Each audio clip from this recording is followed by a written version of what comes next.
We are a peaceful people. Struggle is with struggle, and we don't look for trouble. Just ask around. But when outside faces from foreign places talk about taking over, we ain't backing down. We ain't giving up no mountains, we ain't giving up no tree, we ain't giving up no river that belongs to we. Not one blue sake, not one rice grain, not one caress, not a blade of grass. This land is all I know. We gonna make it somehow. We will bend like a bow and never break. Our fathers came here and they lived and died here, and we ain't moving nowhere. Make no mistake, 'cause we ain't giving up no mountain, we ain't giving up no tree, we ain't giving up no river that belongs to we. Not one blue sake, not one rice grain, not one caress, not a blade of grass. We love the open country of the Rupununi and the Essequibo, daytime or night. Though we may criticize it, this is our home, we love it, and we need to keep it. We have that right. So we ain't giving up no mountain, we ain't giving up no tree, we ain't giving up no river that belongs to we. Not one blue sake, not one rice grain, not one caress, not a blade of grass. So we ain't giving up no mountains, we ain't giving up no tree, we ain't giving up no river that belongs to we. Not one blue sake, not one rice grain, not one caress, not a blade of grass.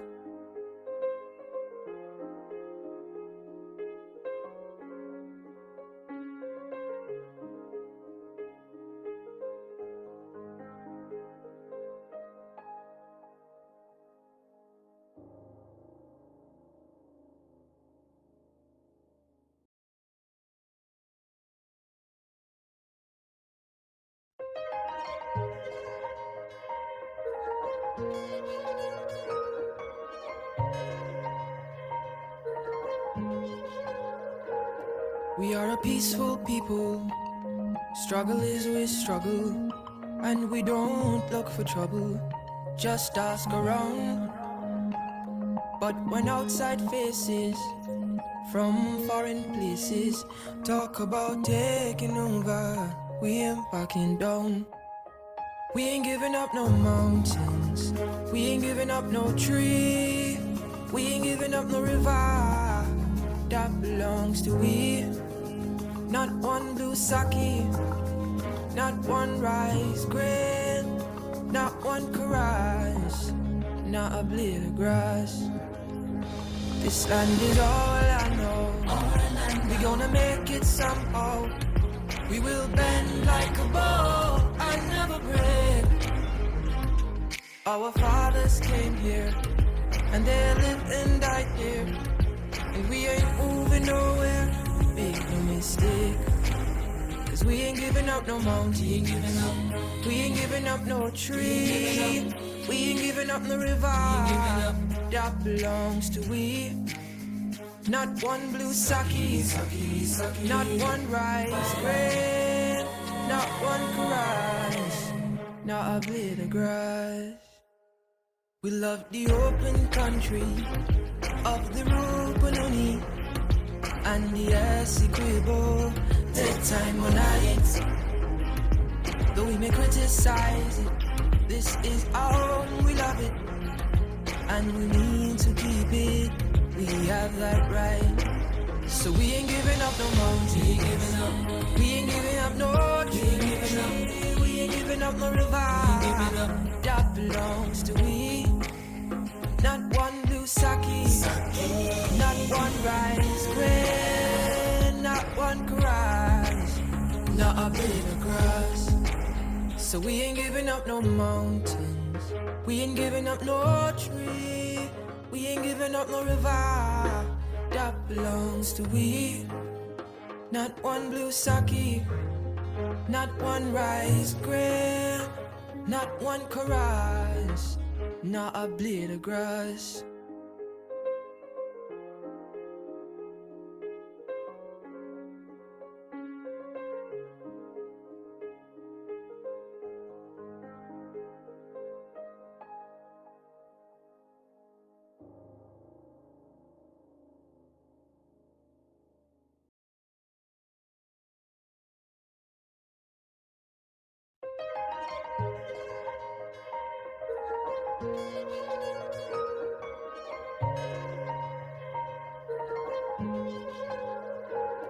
We are a peaceful people, struggle is we struggle, and we don't look for trouble, just ask around.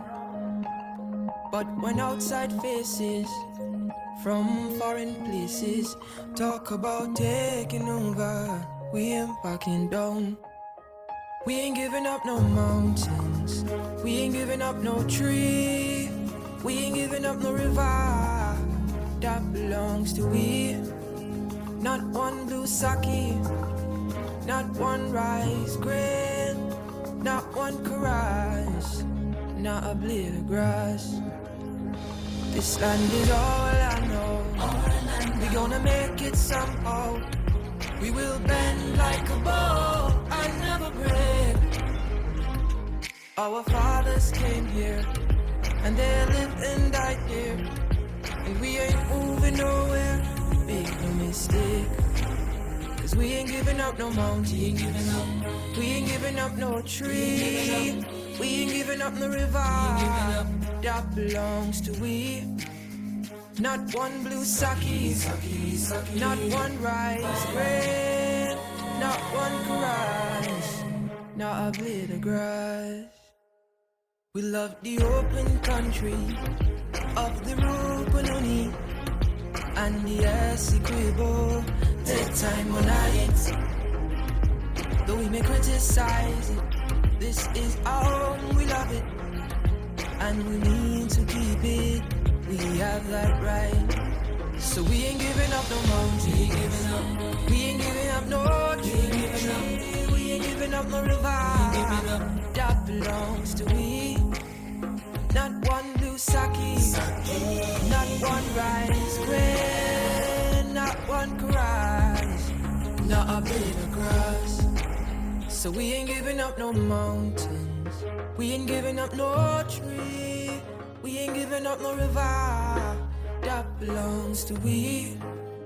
Not one blue sake, not one rice grain, not one chorus, not a blade of grass.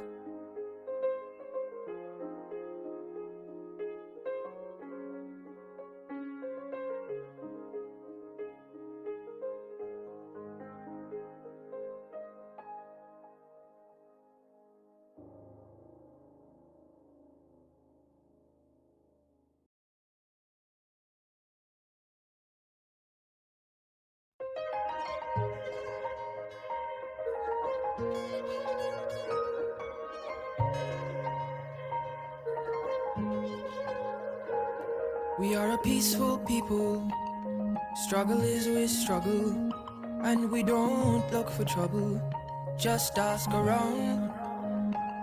But when outside faces from foreign places talk about taking over, we ain't backing down.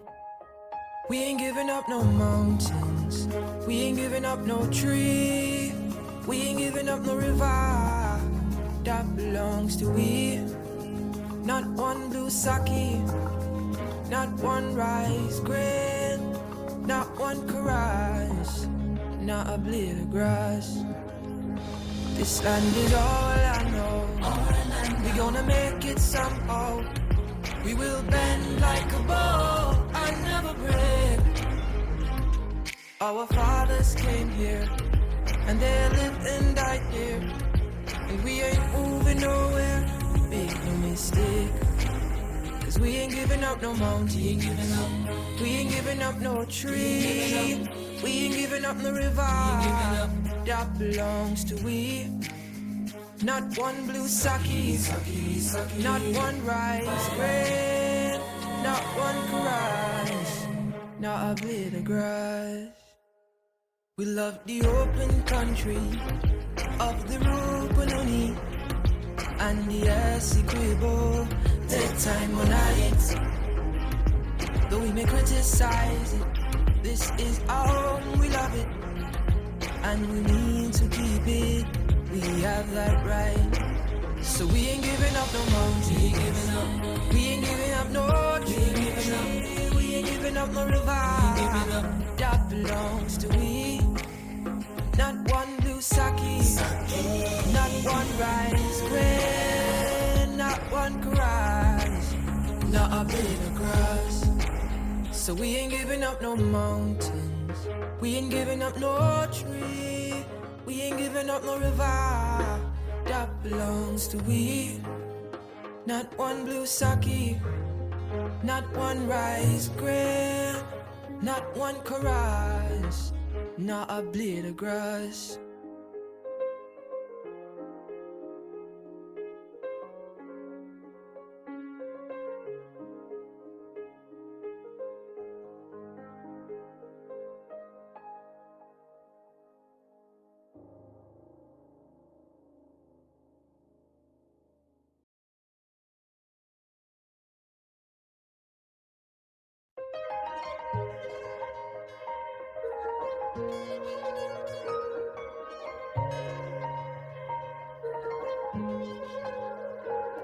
We are a peaceful people.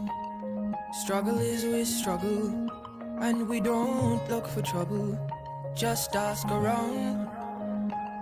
But when outside faces from foreign places talk about taking over, we ain't backing down. We ain't giving up no mountains. We ain't giving up no tree. We ain't giving up no river. That belongs to we. Not one blue sake. Not one rice grain. Not one chorus. Not a blade of grass. This land is all I know. We gonna make it somehow. We will bend like a bow and never break. Our fathers came here, and they lived and died here, and we ain't moving nowhere. Make no mistake, cause we ain't giving up no mountain. We ain't giving up no tree. We ain't giving up no river. That belongs to we. Not one blue sake. Not one rice grain. Not one chorus. Not a blade of grass. We love the open country of the Rupununi and the Essequibo, take time on it. Though we may criticize it, this is our home, we love it, and we need to keep it.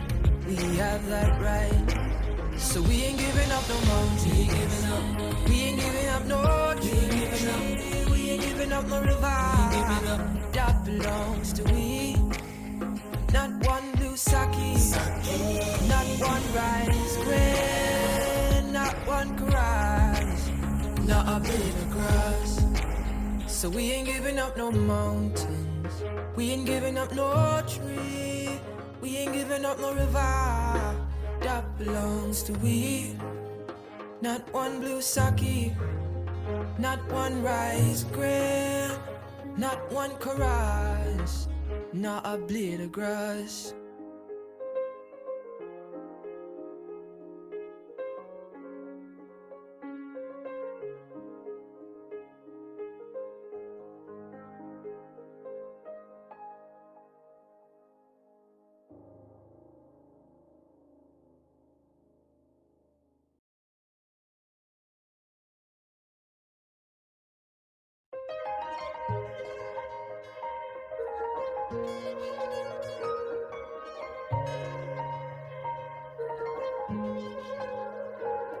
We are a peaceful people.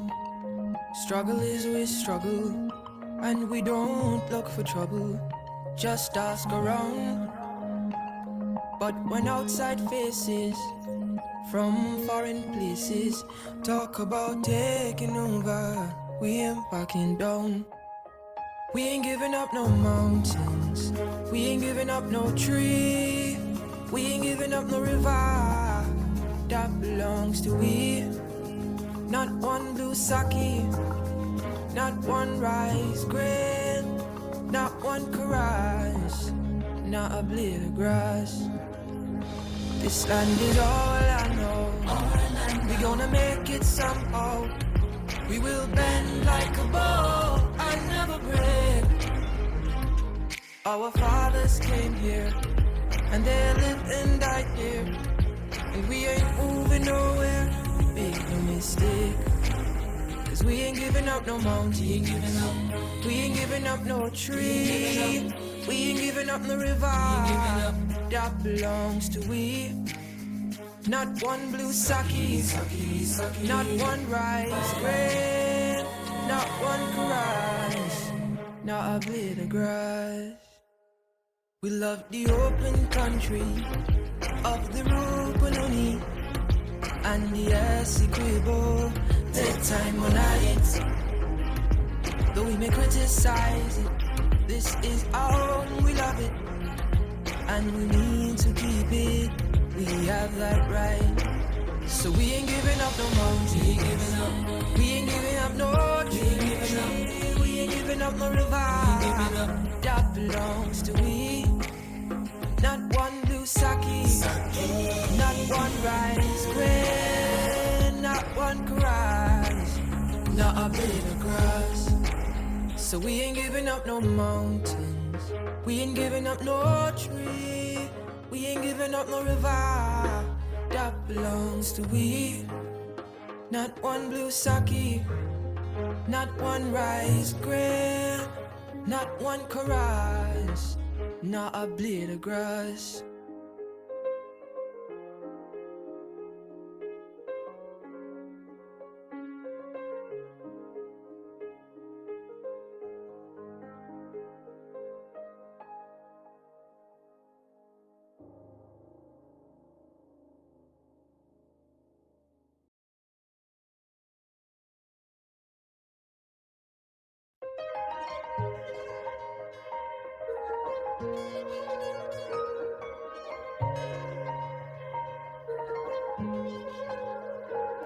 We are a peaceful people.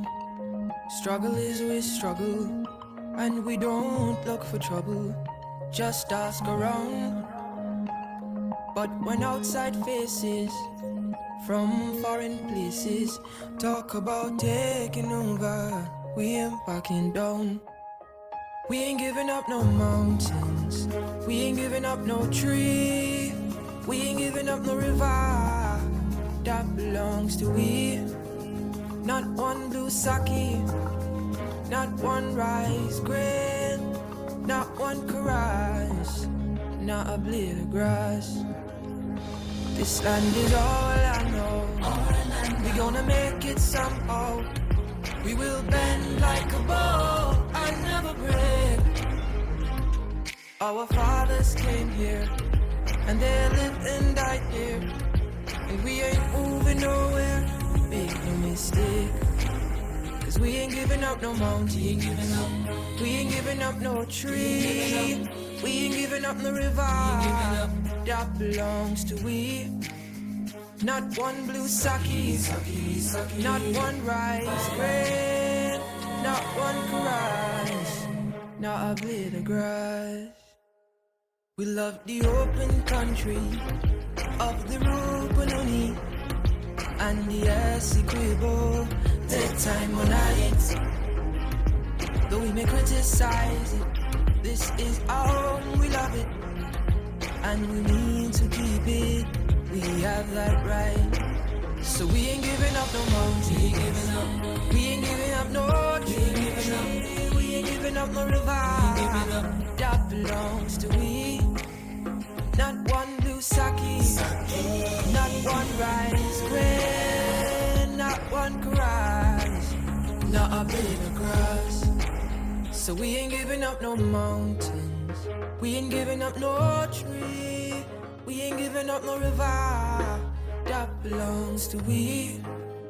Not one blue sake, not one rice grain, not one chorus, not a blade of grass.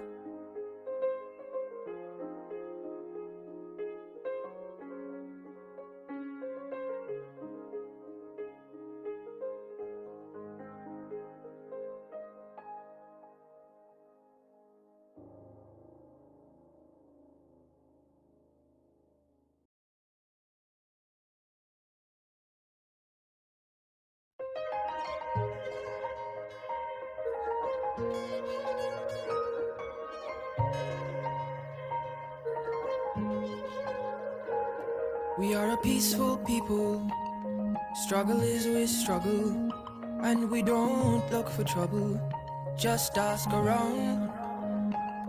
But when outside faces from foreign places talk about taking over, we ain't backing down. We ain't giving up no mountains, we ain't giving up no tree, we ain't giving up no river that belongs to we. Not one blue sake, not one rice grain, not one chorus, not a blade of grass. This land is all I know, we gonna make it somehow. We will bend like a bow and never break.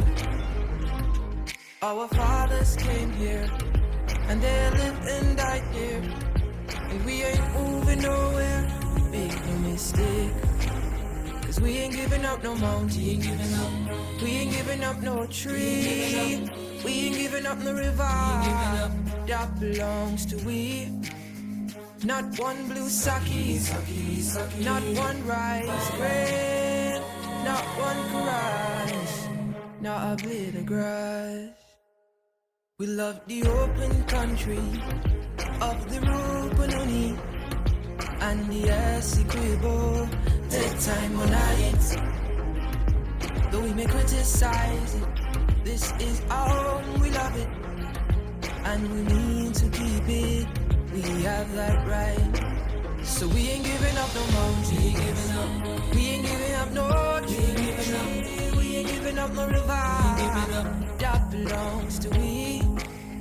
Not one blue sake, not one rice grain, not one chorus, not a blade of grass. So we ain't giving up no mountains, we ain't giving up no tree, we ain't giving up no river that belongs to we. Not one blue sake, not one rice grain, not one chorus, not a blade of grass.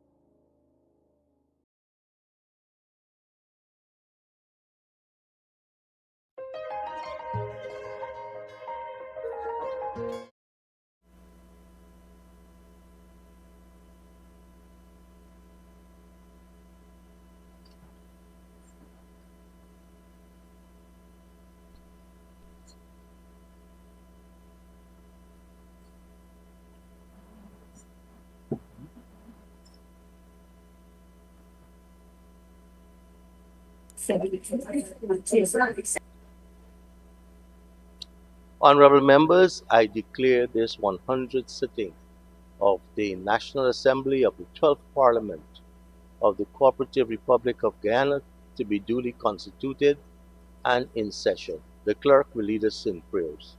Almighty God, we who are here gathered together do most humbly beseech thee to guide us in all of our consultations, so that we may together build a land where knowledge is free, where the mind is without fear, and the head is held high, and where words come from the depth of truth.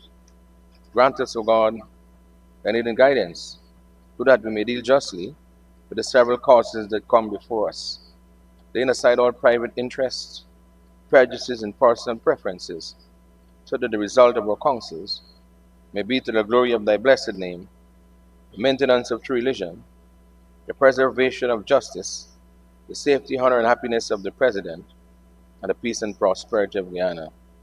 Grant us, O God, the vision so to lead, that all the people of this fair land may enter in that state of brotherhood and unity, where the mind is led forward by thee into ever widening thought and action. Thank you. Please be seated, honorable members.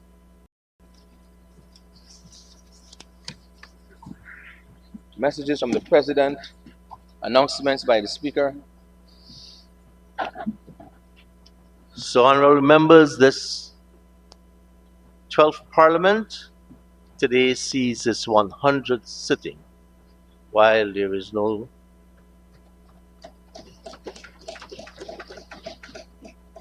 nothing extremely special about the 100th sitting, hitting a milestone like that is something to recognize. And secondly, today is the final day of the 6th budget presented to this 12th Parliament.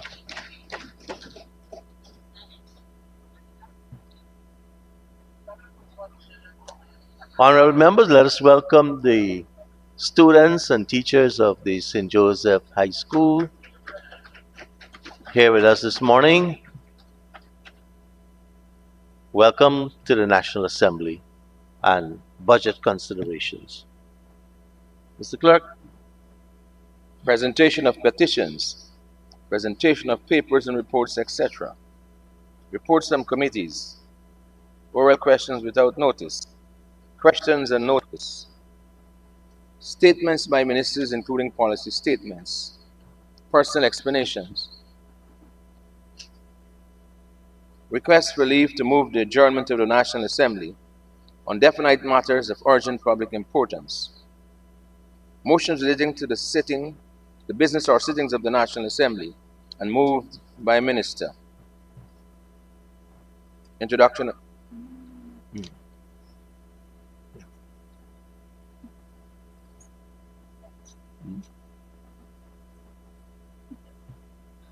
Honorable Minister, Senior Minister in the Office of the President with responsibility for finance and the public service.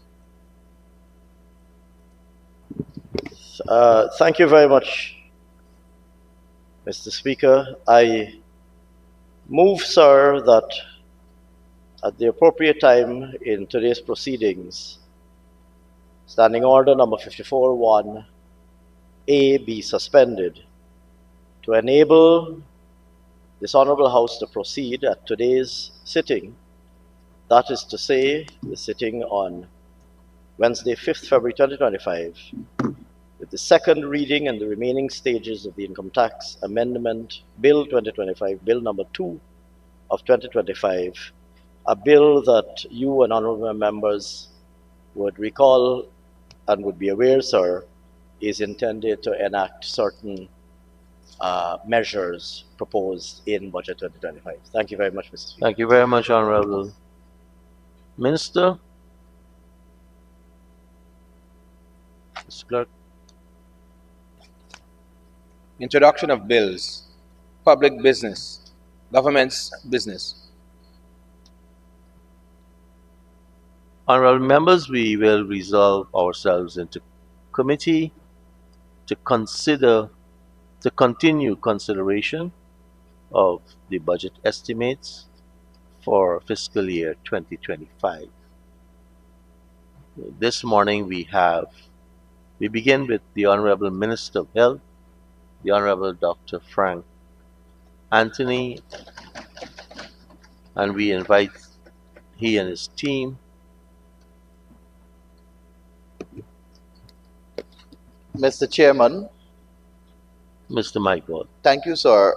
Sir, yesterday during the consideration of estimates, when we were looking at the Ministry of Local Government and Regional Development, Program 134, I asked a question concerning the swearing in of the Local Government Commission. and the Honorable Minister indicated that no response from that the process was kick-started by a letter from the Minister of Parliamentary Affairs and Governance, and that no response from the Leader of the Opposition happened as yet. Sir, I remember I said in response to that yes, the Leader of the Opposition did respond, and the Minister maintained that that response did not come, and she further said that there may be a disconnect between the Leader of the Opposition and the opposition members. Sir, I present to this House Exhibit 1, which is the letter from the Minister of Parliamentary Affairs and Governance requesting of the Leader of the Opposition to make nomination, and this letter was received by the Leader of the Opposition on the 16th of January 2025.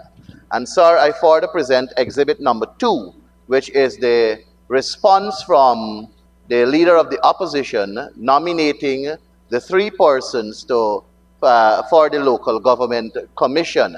And sir, I further present to you that a telephone conversation after this letter from the Leader of the Opposition was sent to the Honorable Minister Gail Teixeira, a telephone conversation from one Ms. Singh from Office of the President reached out to the Leader of the Opposition, accepting the letter of nominations and requested the curriculum vitae of the 3 people. Sir, I therefore would like to ask of you to request of the Minister to withdraw the answer that she presented to this House and apologize for the statement, which I think was very misleading. And it is clear, sir, that the disconnect was on that side of the House and not this side of the House. Thank you very much, Comrade Chair. And I will circulate, sir, for the necessary information.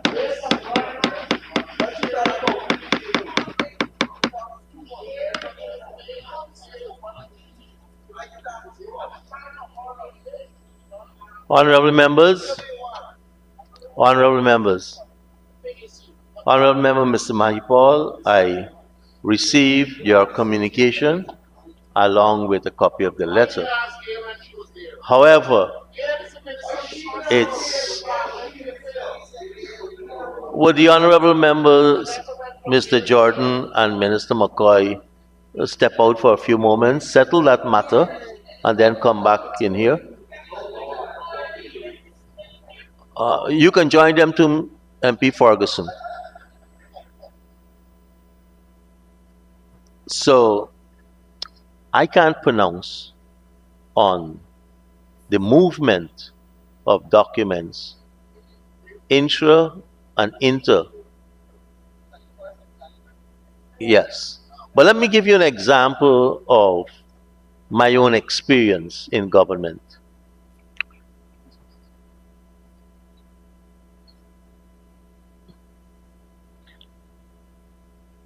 Let me give you my experience. I was the Minister of Tourism, Industry and Commerce, and we were working on the Small Business Act. And I sent that via snail mail to the Attorney General, the late Do Not Singh. And the matter was raised in Cabinet, and I said I sent it to the Attorney General, who vehemently denied he ever received it. And I promised to check. I did the trace. The letter left the Ministry of Tourism, Industry and Commerce, handed to an office assistant, and when asked, the office assistant said he has it in his bag because he didn't have another mail going in that direction. And for 2 weeks he had it in his bag. So I can't pronounce on the movement of the documents. However, a very competent person is online and she will offer some more explanation. The Honorable Minister of Parliamentary Affairs and Governance, the Honorable Gail Teixeira. Thank you, Mr. Speaker, very much for allowing me to come online to respond. I did write the Leader of the Opposition on behalf of His Excellency the President as requested by him. And I was advised on Friday afternoon that the letter had been responded to by Mr. Norton to the president. Mr. Norton has a habit of not recognizing me as the person who writes him on behalf of His Excellency the President. So any correspondence sent to him in regard to constitutional appointments or other matters such as the local government commission, he will respond directly to the president and or through an emissary such as Mr. Roysdale Ford in the past. So I didn't know there was a response. I was advised on Monday that the letter had come in to the president, and I advised the secretary, Ms. Singh, who is one of the secretaries to the president, to please ask the Leader Opposition to provide us with the CVs of his nominees. So, regrettably, I did not anticipate that the question would be asked to Minister Sonia Parag, who was on the floor dealing with budget. If I had anticipated that on Monday, I would have told her that, so she would have responded. So she did not misinform the House. She did not have the information. And therefore, I do not think that Minister Parag in any way misinformed the House and should not have to offer an apology. However, I would like to ask the honourable member that, as I am asked by the President to write Mr. Norton as Leader Opposition, that he also provides me with his responses or correspondence instead of always disregarding my correspondence and treating me as if I am too much beneath him for him to respond to a correspondence. But nevertheless, the matter of the Local Government Commission is being addressed. Thank you, Mr. Speaker, for allowing me to respond. Thank you very much, Honorable Minister Teixeira. I trust that this now puts this matter to bed. For our distinguished students here today, teachers, students, we are in a process of approving the budget for 2025, which the Honorable Senior Minister in the Office of the President with responsibility for finance and the public service, Dr. Ashni Singh, presented to us on the 17th of January. And the process is that the House has to approve every single cent of the budget item. And the process we are in right now allows any member to raise a question on how the money is spent, what it's spent for, of the minister responsible. And we are starting this morning with the Honorable Minister of Health, Dr. Frank Anthony, who is sitting immediately opposite you, and he's joined by his senior staff. The person on his right is the Permanent Secretary of the Ministry of Health and the other staff. So you will, and they will have 2 hours from the time I say we begin in order to ask questions and the minister to respond. So we just don't see a budget laid, but you have your representatives have an opportunity to scrutinize the expenditure, raise questions, and then we have to pass a law. So what is called appropriating the money so that the monies can now be available for the ministries and agencies to spend. So this is the process. Dr. Anthony, your time will start at 10:34. And I invite members to turn to pages 238 and 239 of the budget estimates. And I propose the question that the sum stated for Agency 47, Ministry of Health, Program 471, Current Expenditure, stands part of the estimates. The Honorable Member, Dr. Karen Cummings. Dr. Cummings, before you start, let me just let our students also know that the Honorable Member who is going to be asking the question is former Minister of Health, former Minister of Foreign Affairs also, Dr. Karen Cummings. Thank you, Mr. Chair. Should I sit or could I stand, Mr. Chair? Okay. Honorable Minister, on looking at the staffing details, considering Chart of Accounts 611 to 6117, I've noticed that there is a decrease in about 32 employees. In 2024, you had 333, whereas now for 2025, you're projecting 301 employees. So my question to you is, at the same time, according to Volume 2 in the program performance statement, you would like to have 75% of your departments with full staff complement. So in 2024, there were 66%, and in 2025, you're hoping for 75%. So which departments are we talking about here to be filled, knowing that you're going to have 32 persons less of your employees? Minister? Thank you very much, Mr. Chairman, and allow me to also thank the honorable member for her question. Before I come to her question, I just want to also join in welcoming the students from St. Joseph's High School to be here with us this morning.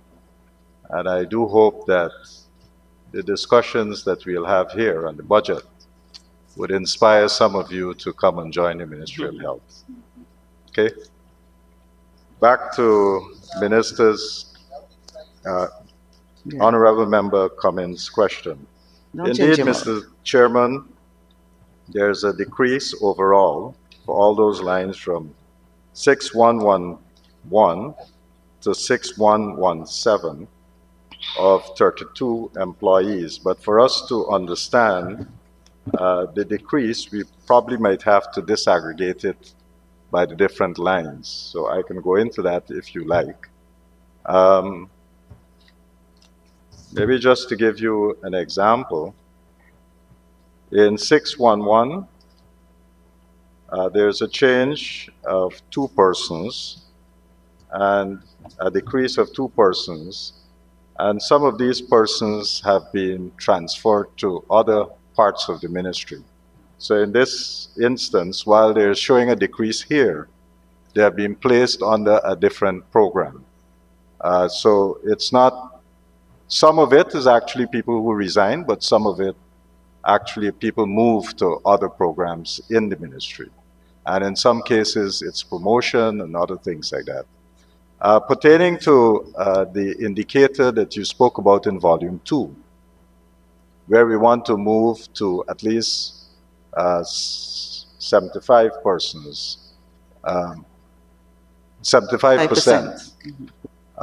We feel very confident that this year we'll be able to achieve that because we have been doing a lot of training. So you will see us adding a lot of new staff in the clinical areas. So for example, we have currently in our training programs about 3,000 persons, and this year we'll be graduating at least 805 persons from the nursing assistance program. So they will come on staff. And the nurses that have been in training for the last 2 years, we expect them to graduate next year, and that's about 1,000 persons.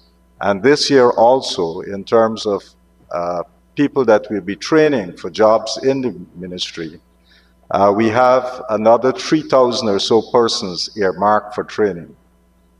So we are very confident that we'll achieve that 75%. But it might not just be under this heading, but across the ministry. Very well. Thank you, Mr. Chair. Mr. Chair, through you. Go ahead, Honorable Member. Yes. One of the key strategic actions coming out of the National Health Strategy, and here I'm indicating, I'm talking about number 3 of the indicator, percentage of key strategic actions of the National Health Sector Strategy implemented. And I know recently you would have commissioned the pathology lab and to make it available to not only Guyanese but to, to your CARICOM nationals. So what are some of the tests that were sent overseas that we will no longer be able to send overseas because we're doing it here? It can be accessed in Guyana in a timely manner. Honorable Minister. Thank you very much, Mr. Chairman, and thank you once again, Honorable Member, for that question. In terms of the National Health Sector Strategy, as you can see, we have achieved 30%, and we would be working to get to 45%. And again, I think we might be able to surpass this target because of the speed with which we are implementing some of the things that were in the strategy. But to come to the specific laboratory tests, the new pathology lab that we just yesterday, we got the lab accredited by the accreditation agency. I think it's ISO 170 that we got the accreditation. But what we have been able to do there by opening that lab, we have at least 14 histochemistry tests that we can now do at the lab. And among the other things that we are able to do, so for example, if somebody had a biopsy for breast cancer, when in the past, just maybe about a year ago, if that biopsy came to the Georgetown Public Hospital, they took sometimes 3 months to turn that sample around. So we are now able to do that within 7 days, 3 to 7 days. Okay. So that's a quick, faster turnaround, and we are able to give the person a diagnosis of what is happening with that pathology sample. But more importantly, in the past, we were doing breast cancer diagnosis in a very crude way. We would say that this is cancerous, but we didn't have the ability to differentiate the different types of breast cancer. This current lab allows us to do those differentiations.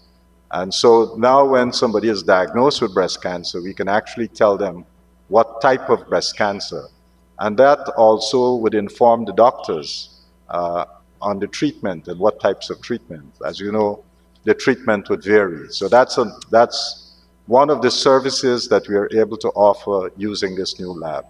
The other thing is that if we have a patient on the operating table and we are trying to, the patient has a cancer, and we are trying to determine the borders of this cancer so that we can remove it. And if we are uncertain where those borders are, then they can take, in the operating theater, they can take a sample and send that immediately to the lab, and within 20 minutes, they'll get back a response about whether the border, whether it's good tissue or it's cancerous tissue, and whether they'll need to excise more of that tissue. So that's another very important thing which is helping our surgeons to remove cancerous tissue from patients with these cancers. So it's a significant development, and as I keep saying, I think this is one of the most advanced labs in the Caribbean. I don't think there's a parallel in any part of the Caribbean. In addition to these capabilities of the National Pathology Lab now, we also have telepathology, where we now do the slides, and we can digitalize that slide, and we can share it with pathologists in other parts of the world. Our current partner would be Mount Sinai, so we share our slides with them, and when we need a second opinion, they're able to provide us with this second opinion, and that's how we can help our patients in a more qualitative way. Apart from this lab, we're also in the process of setting up a lab that would do HLA testing. And that lab, as you know, we've been doing transplants since 2011, but when we need to do the matching, we have to send those samples to the United States. And each time we send a sample, it would cost us about $3,500 US dollars per sample. So now we're building this capability where we'll be able to do HLA testing for our patients here and also for patients in the Caribbean. But more importantly, because we want to move from live donors to a process where we can use organs from deceased donors, we would need to make sure that we have a registry, and to do that registry, we'll need HLA testing. So by this year, we'll get closer to setting up that HLA lab and where we can do HLA testing in Guyana. Another big advancement that we're making in terms of laboratory services would be at the National Public Health Reference Lab. Last year, at the end of last year, we got accredited by PAHO WHO, and so our National Public Health Reference Lab now is one of those labs in the region, in the South American region, that is responsible now for influenza surveillance. And that's a big step. So this year, the vaccines that are made for influenza, some of the samples came from our lab, because as you know, every season, influenza season, the previous season, you take the samples from that to try to predict what type of vaccines you will need in the new year. And so we have been able to supply WHO with samples last year, and so the design of the vaccine for this year was using some of the samples that we sent. We previously have not been giving influenza vaccinations in Guyana, but this year we will start by also giving influenza vaccination, and we would give them first to the healthcare workers and to older people in our population. So there are lots of new things that we're doing with our laboratories. Thank you, Honorable Minister. Thank you, Mr. Chair. It's good to know that we are moving in the right direction as it comes to our laboratories. I'm coming to that. The last question under the indicators is indicator number 2. Percentage of requests for drugs that were filled by MMU. I know in your bid to create a more efficient, effective service delivery to the Guyanese populace, you are planning to reduce emergency drugs. In 2024, 76% of the requests made for drugs were filled by MMU, and you anticipate an increase to 85%. But what prevents MMU from delivering close to 100% requests for drugs? That's my first question. And my second question, is there regional bonds in the different regions? And so do you have persons trained in the ELMIS that will access, help to facilitate an increase to close to 100% distribution? Honorable Minister. Thank you very much, Mr. Chair. I think it's a very important question. So this year, we did a very comprehensive analysis of the whole drug distribution system. And in fact, we had, working at the MMU, we had a UN consultant, UN or USA? USAID consultant, who was with us, and they helped us to map the system and to see maybe some of the challenges that we face. I personally believe that this year, the percentage would be much higher, and for this reason. When we go through the budget, you will see that among the things that we have put into this year's budget is to buy trucks that would enable distribution. So we have, in different parts of the budget, maybe about 4 to 5 trucks that would help to take things out quicker. And so therefore, when people come and we pack stuff, they don't have to wait until transport is available. This would then be picked up and taken out.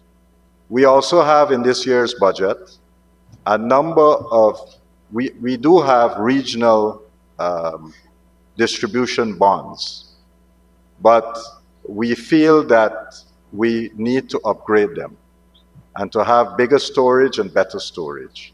So one of the things that you will see in this year's budget is that a number of regional bonds would be constructed. And so the distribution point, when things come to MMU, we'll send to the regional bonds so they don't have to come to MMU to be able to receive these things. Yeah. They'll get it right in the region. So we feel by implementing these measures that we'll see faster pickup and that we'll maintain a higher level of drug supplies in all of our facilities. Okay, thank you, Mr. Chair. Let me turn my Honorable attention. MP. Yes, turn my attention to the details of current expenditure. And so I'll go to 6115, contracted employees. I've noticed the revised budget was 338,388,000. And so there's the revised for 2024 actually was 405,410. And so now you're seeking allocation of 498,135,000. It's an increase of 93 million. So could you tell me about these contracted employees? Maybe you give me the top 5, the remuneration and the designations.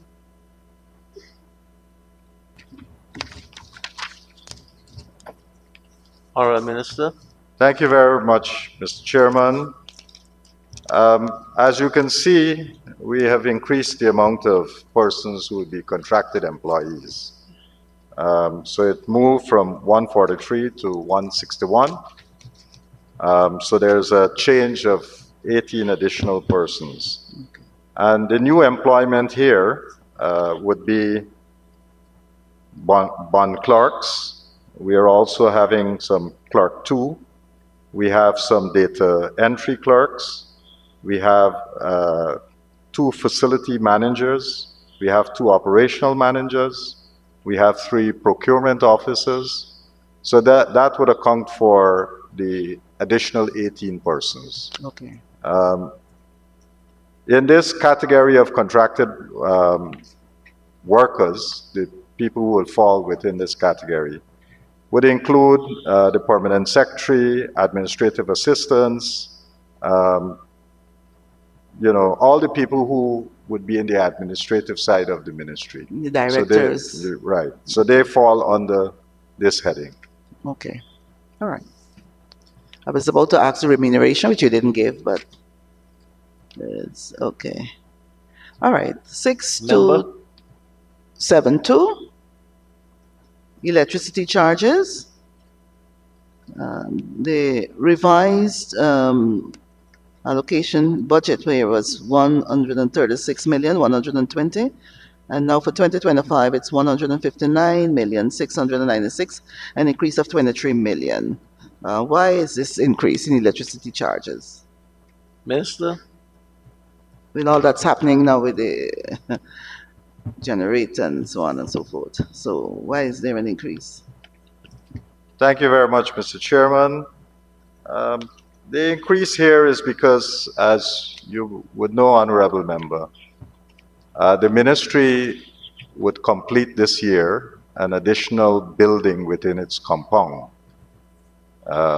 So that building would be operational in another few months, and the electricity that we have budgeted for here is for that particular building. Okay. Thank you, Mr. Chair.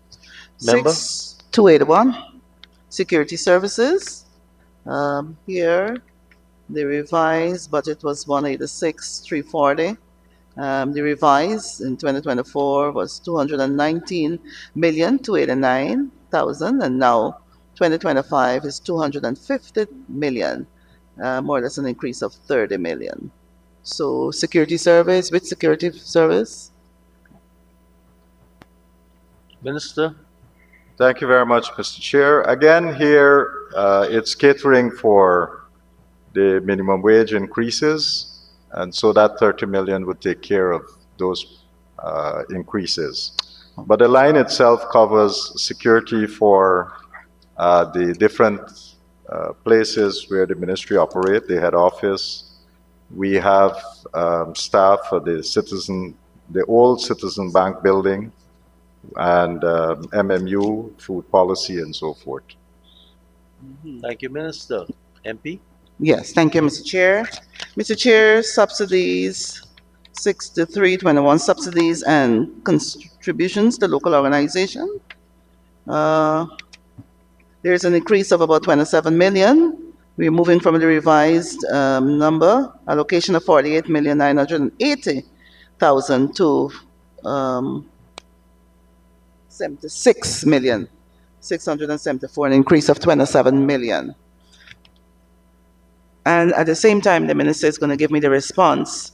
I noticed, because it comes from subsidies, it's a subvention you give to like Central Board of Health and Red Cross and so forth. I noticed most of the monies there, the subvention would have increased in some cases.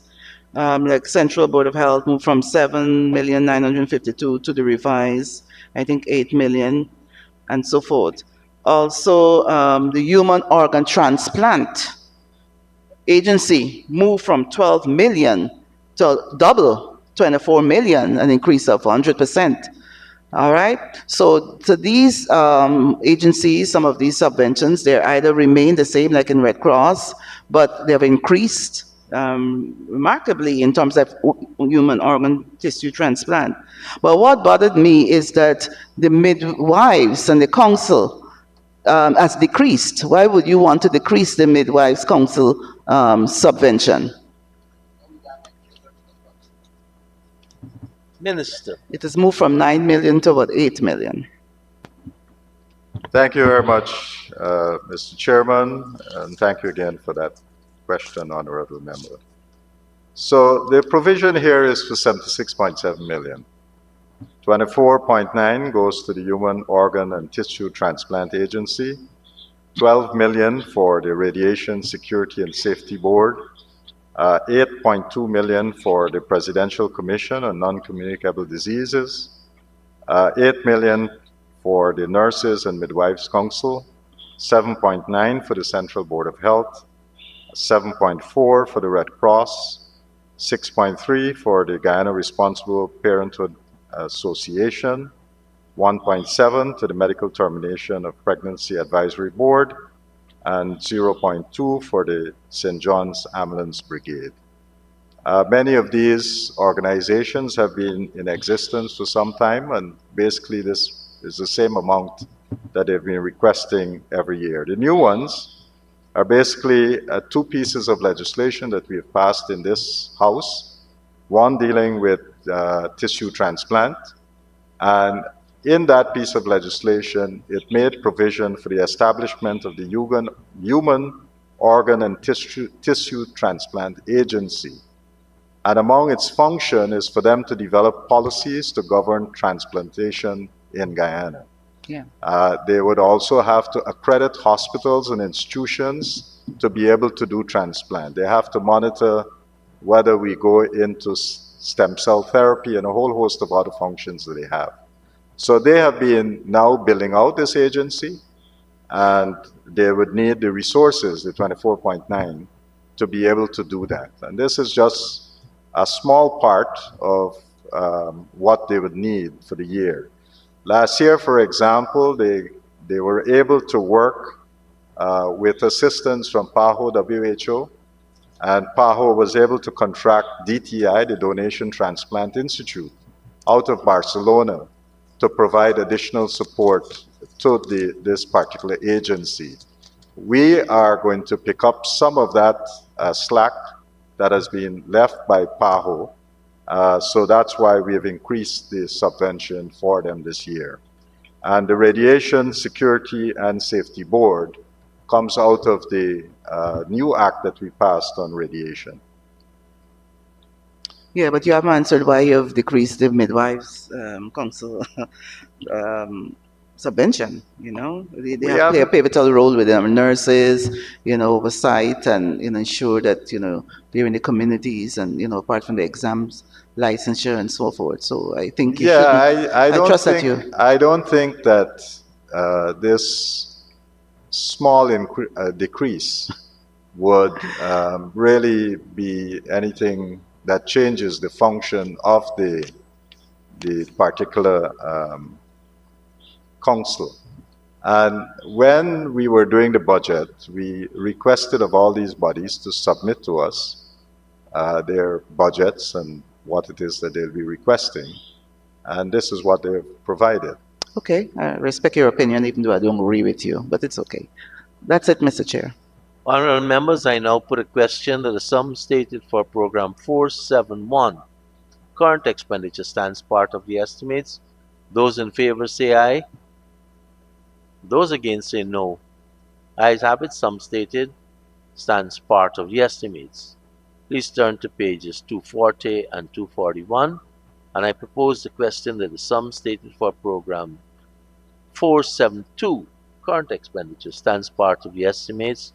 Honorable Member Dr. Cummings.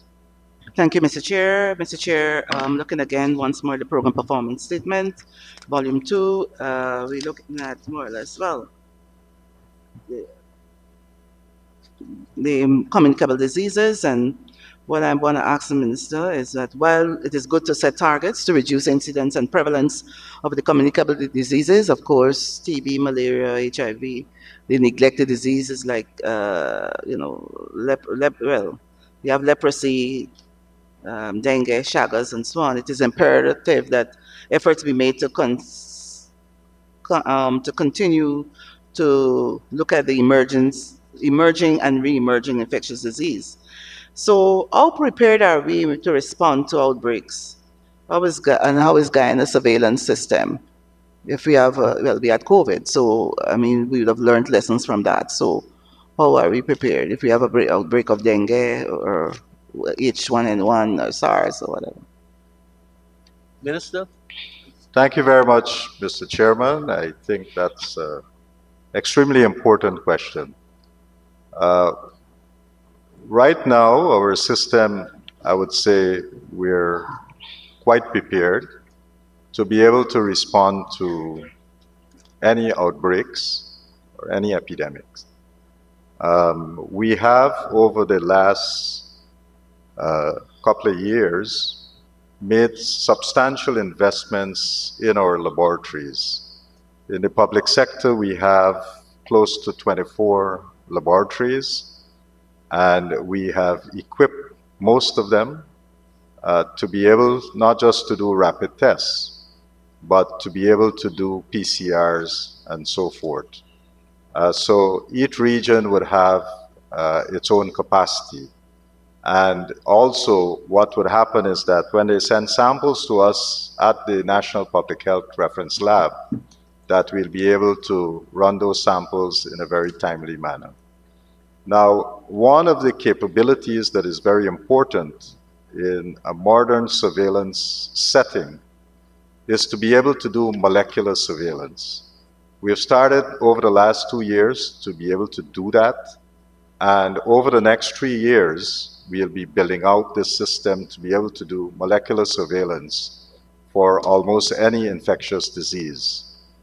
Now, we currently have, and I don't think this is well known, we currently have the capabilities of doing sequencing for COVID-19 viruses. Okay. So when they circulate, we can actually sequence and tell you what subtype or That's strain. genomic sequence you're talking about. Right, so we are able to do that now.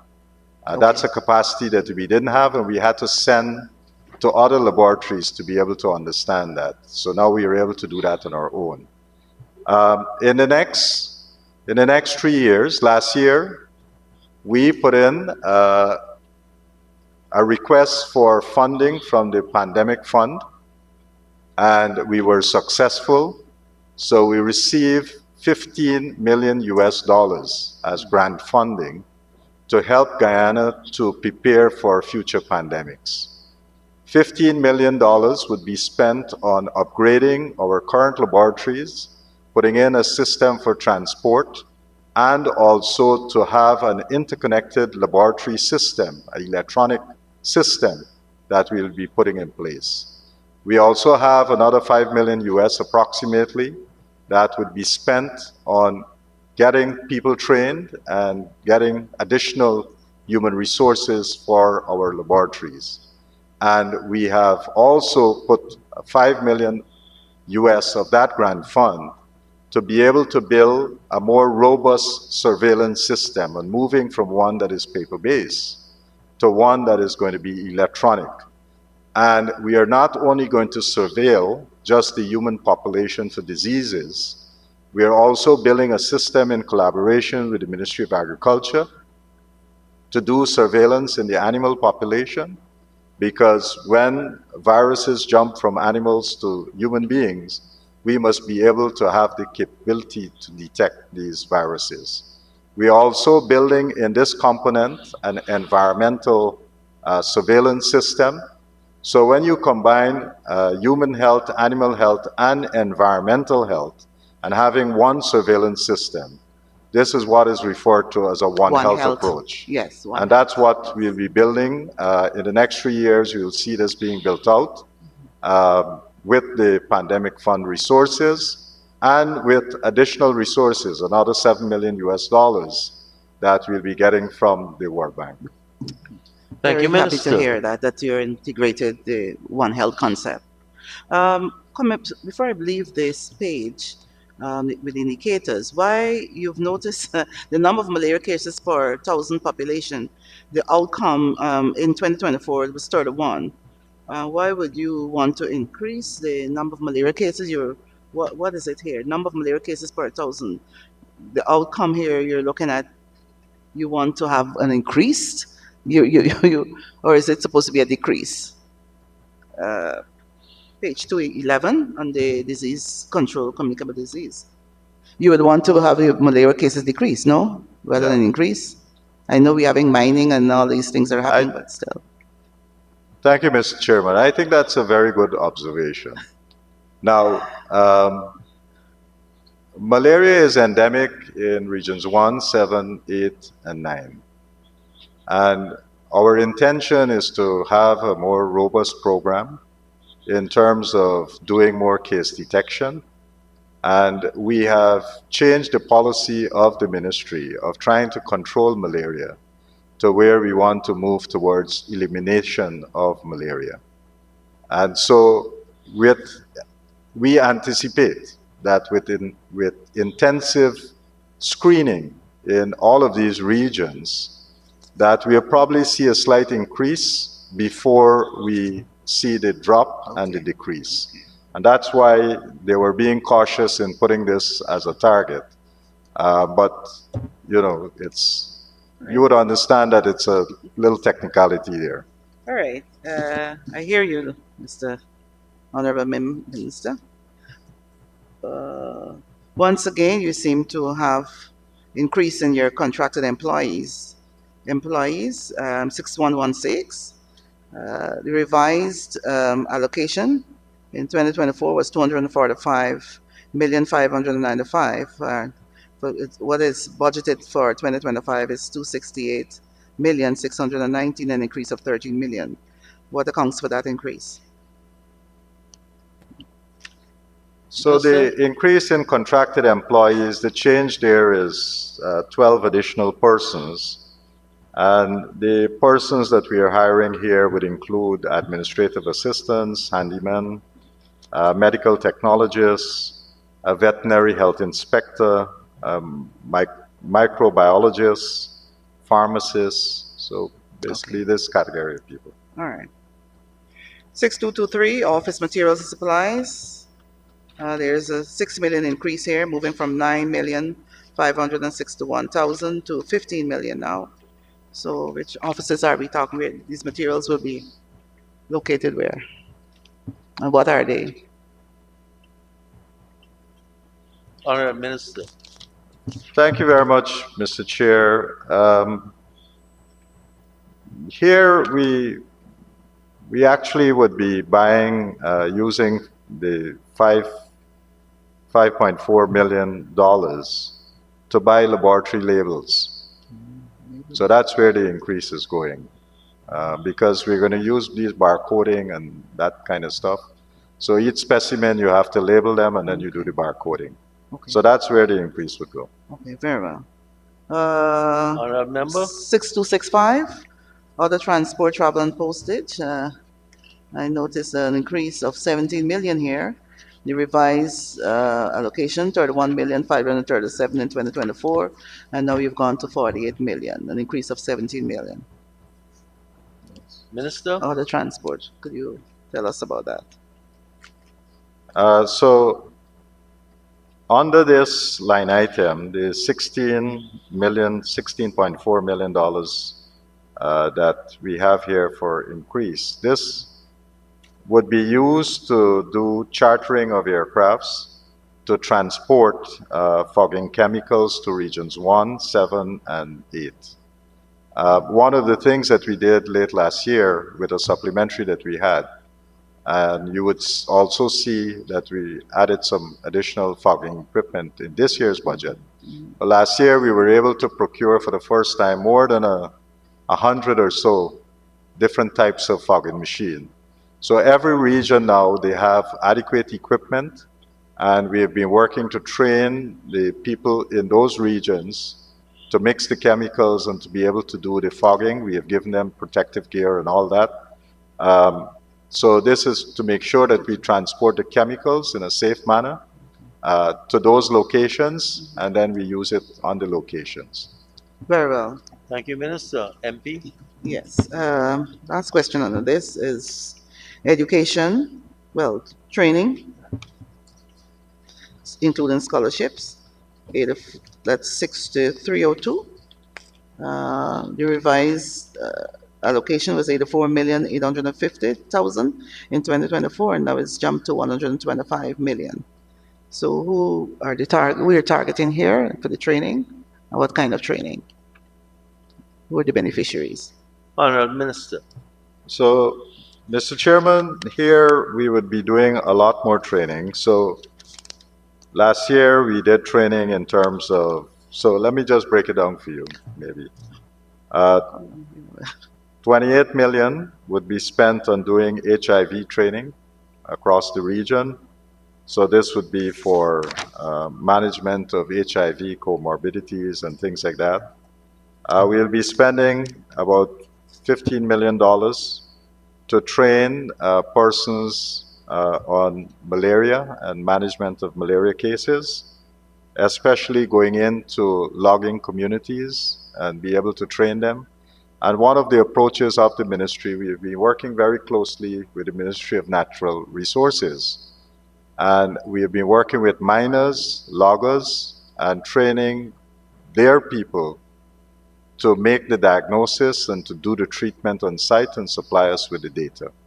So that, in terms of malaria, we have budgeted $15 million to do that type of training.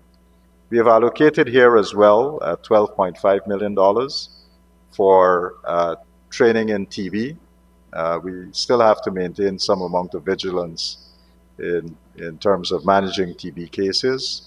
We have seen our cases come down from about 500 to now less than 300 or so, but we still have to maintain that vigilance, and that's why we're training workers across the system to be able to do TB management.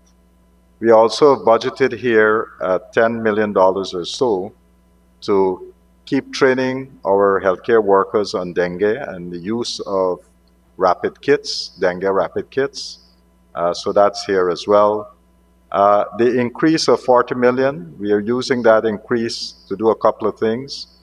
One is to train community health workers to do fogging and how to mix the chemicals and so forth. We will be using another $10 million to do some training in epi surveillance. And so these types of things that we'll be doing with the community health workers and other categories of staff in the different regions. Thank you, Minister. That's it, Honorable Mr. Chair. members, I now put a question. No, Mr. Sorry, Chair. go ahead. Thank you very much, Mr. Chair. Ms. Ferguson. Pleasant morning to the students from SGH. Welcome. And a pleasant morning to the minister and his support staff from MOH.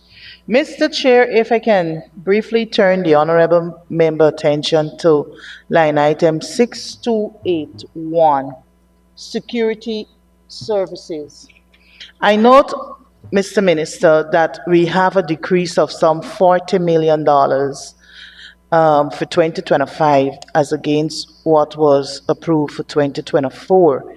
Can you explain the reason for the decrease and whether this amount is adequate for the remaining of the year? Thank you. Honorable Minister. Thank you very much, Mr. Chair, and thank you very much for that question. One of the sites that we were budgeting for in previous budgets was the Liliendal Hospital.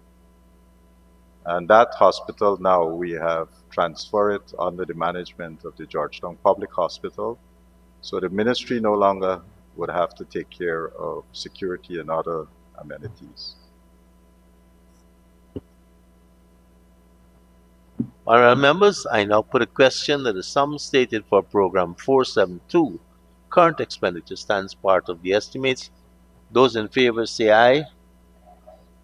Those against say no. Ayes have it. Sum stated now stands part of the estimates. Please turn to pages 242 and 243, and I propose the question that the sum stated for program 473, current expenditure, stands part of the estimates. Honorable Member Dr. Cummings. Thank you, Mr. Chair. Mr. Chair, looking at the indicator here, percentage of infants who are exclusively breastfed with breast milk.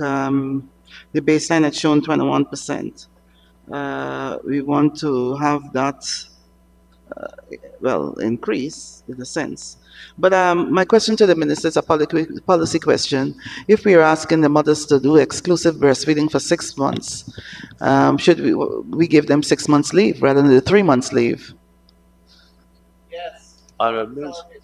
Honorable Minister.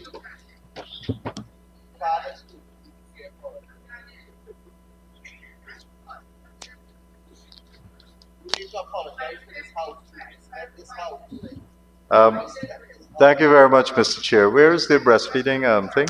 It's basically indicators. We're looking at, children, apart from the vaccination, infants. Okay. And we know it's a policy. Your director will tell you we promote exclusive breastfeeding. So we have partial and intensive. But, so Mr. Chair, this has been a long-standing policy of the Ministry of Health. And I recall that I actually did a lot of work in this area too, where we developed material and we had a very catchy campaign. Some of you might remember the song, whereby we were promoting exclusive breastfeeding. So it is desirable, but our challenge has always been that a lot of women have not been able to do this 6 months exclusive breastfeeding. And they actually start introducing complementary foods earlier. So we'll keep working on this to make sure that we can do breastfeeding. But in some other jurisdiction, what we also find that is very helpful, that workplaces can also designate sites where a mother can breastfeed, or also in some cases where breast milk can be extracted and provided to the infant. So we'll have to explore other options to make sure that we are getting closer to those numbers that are more desirable. Of course, there are a lot of benefits to breastfeeding, so they're more intelligent and less infections and all that. Mr. Chair, through you, number 7, number of preventative and curative procedure done. You've in 2024 you did 494,038, and now you want to scale it up to 500,000. These preventative and curative procedures, are they done just in the city, in Region 4, or across the regions? Minister? Thank you very much, Mr. Chair. And just to be clear, the procedures that we're talking about here is more dental procedures, right? Okay. So what we've been able to do over the last couple of years is to increase the amount of dental chairs that we have. So every region, they now have capacity to do dental care, and we have improved the facilities that we now have at the Chadijagan Dental Center. And we have been able to do a lot more procedures, and we are now doing things like root canals and so forth at some of the facilities. We have recently added CT scans and x-rays at quite a number of our facilities. So when people need to get these things, they're actually able to get them right at the facility. These are the mobile x-rays or? These are fixed x-rays at different dental sites that we have, and CTs. And in addition to that, we're working to be able to do crowns. So at the Chadijagan, very soon we'll be able to do crowns. So we're moving into digital dentistry, where when somebody come in and if they need a crown, they'll be able to design it on the screen. And once that is designed, they send it to a mill, and it's milled right in the facility. And within an hour, they'll be able to put in that crown for you. So we have bought the equipment, and we are now, this year, we should get that up and running. Very well. Okay, let's go to current expenditure, the details. 6116, contracted employees. There's an increase of about 4 there. So who are these 4 persons? To give us a whopping increase of moving from 440,921 to 609,239. So close to 200 million. That's a lot. Minister? Thank you very much, Mr. Chair. The 4 people that we are talking about here, the 4 new employments, environmental health officer and a senior health officer. Could you give me the remuneration? For the nutritionist is $292,875. For the periodontist is $527,175 per month. Environmental officer $170,400, and for the senior health education officer $208,289. Thank you, Minister. Members. Thank you, Mr. Chair. 6222 field materials and supplies 6222. There's an increase of 16 million there, moving from 40,640,000 in revised allocation in 2024 to 56 million at this time in 2025, an increase of 16 million. Thank you very much, Mr. Chair. This here is a very important program for us. As you know, one of the things that we've started to do about two years ago is the school health program, where we are screening nursery school children and primary school children. Last year we started doing that. For nursery school children, we are close to 20,000 children that were screened. And primary last year, I think we did about 18,000. And that program is going to continue. So the provision here is to buy some of the materials that are needed, because when we screen, we're checking their hearing, their eyes, we check their mouth, and we do a general comprehensive screening. And what we screen for at nursery differs slightly from what we do at primary. And then when we get it to secondary, the screening tool is a little bit different. So that's where this expenditure is going. Thank you very much, Mr. Thank you, Chair. Minister. MP? Yes, 6282 equipment maintenance. There was 45,539,000 was allotted sum in 2024, which was revised, and now you're you're having an allocation of 65 million, an increase of 20 million. What equipment that's being maintained that requires an increase in 20 million? Of 20 Minister. million. Thank you very much, Mr. Chair. The equipment that we're talking about here is mainly refrigerators. As you know, we have expanded the amount of refrigerators that we have across the country. Almost every health center now would have new refrigerators. So this expenditure is to make sure that we keep them operational. Cold storage? Cold storage, yeah. So it is for vaccines and primarily for vaccines. 6284 other, moving from 88,693. That's a small increase, but could you tell us about other? To 92,950, 6284. Minister. Thank you, Mr. Chair. Again, the main thing here is school health and the vaccination program. And I think you would also be very pleased to know that for HPV vaccines, we are seeing a bigger uptake, and we are now at about 58% coverage for the 9 to 15 age group. And this year, we're hoping to take that even further. So that's moving it from where it was really low to now getting it up to 58. So some of these resources would be spent there. Very good. Okay, and the other 6294. This is the other. Moving from 74,296,000 to 107,600,000, an increase of 33 million. What constitutes the other here? Minister. Thank you, Mr. Chair. One of the things that we've been doing here is to help persons who don't have access to hygiene products, especially teen girls in different locations across the country. So we have been providing these products to them, and that's why we've expanded this program.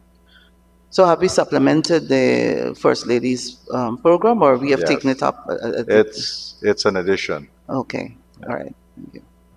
All right, my last question under this heading is training, 6302, moving from 106,948 in 2024 to 135 million, an increase of 29 million. Who will be the beneficiaries of this training? What type of training are we talking about here? So there are quite a number of different things that we're doing. We're doing training in women's health, elderly health, vaccination. We do training for some amount of dental health, and also school health. So it's a whole range of different programs. To cover the entire gamut of the family medicine, family health. Yes, that's all, Mr. Chair. Honourable members. Mr. Chair. Go ahead, Honourable MP Ferguson. Thank you very much, Mr. Chair. Mr. Chair, if I can turn the honourable member attention to line item 6271. This is telephone and internet charges. I note we've moved from 3.7 to $8 million. So can the honourable member explain the reason for the increase, whether it's in connection with an increase by the service provider? I don't know what would have caused the increase, so perhaps the honourable member can guide us. Thank you. Honourable Minister. Thank you very much, Mr. Chair. The increase there is about $4.2 million, and this has to do with our vaccination program, where we want to meet the children, what we call a last mile, right? To make sure they're getting their vaccines and so forth. So very often we would empower the community health workers or the nurses with credit so that they can go out, call these people, make sure that they're at home, and reach out to them so that we can find them and bring them into the program and give the kids the vaccine. It's like a mop-up exercise, I guess. Like a mop. Thank you, Minister. You want to follow up on our member Ferguson? No, not a follow-up. I move into another line item. Go ahead. Thank you very much, Mr. Chair. Mr. Chair, 6281, Honorable Minister. Security Services. I note we have an increase from 10 million to about $19 million. So can you provide an explanation whether it is as a result of increase in rates per hour by the security services? And could you be kind enough to share with the House which security company is providing the services and at which locations? Thank you. Minister.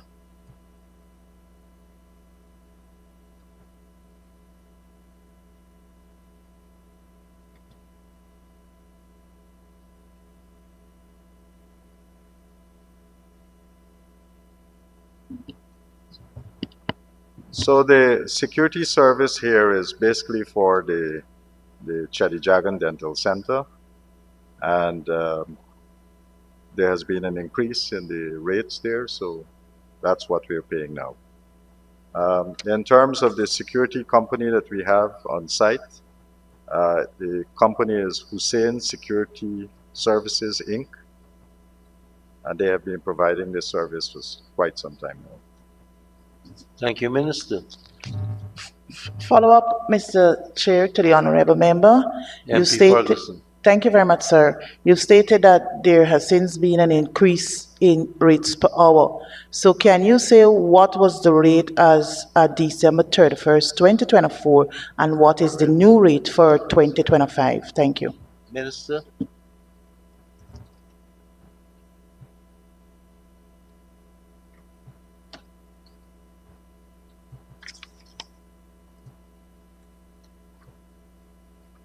The rates that we currently are paying, because they don't have the other one for last year, but the rates that we are currently paying is 576. Is this?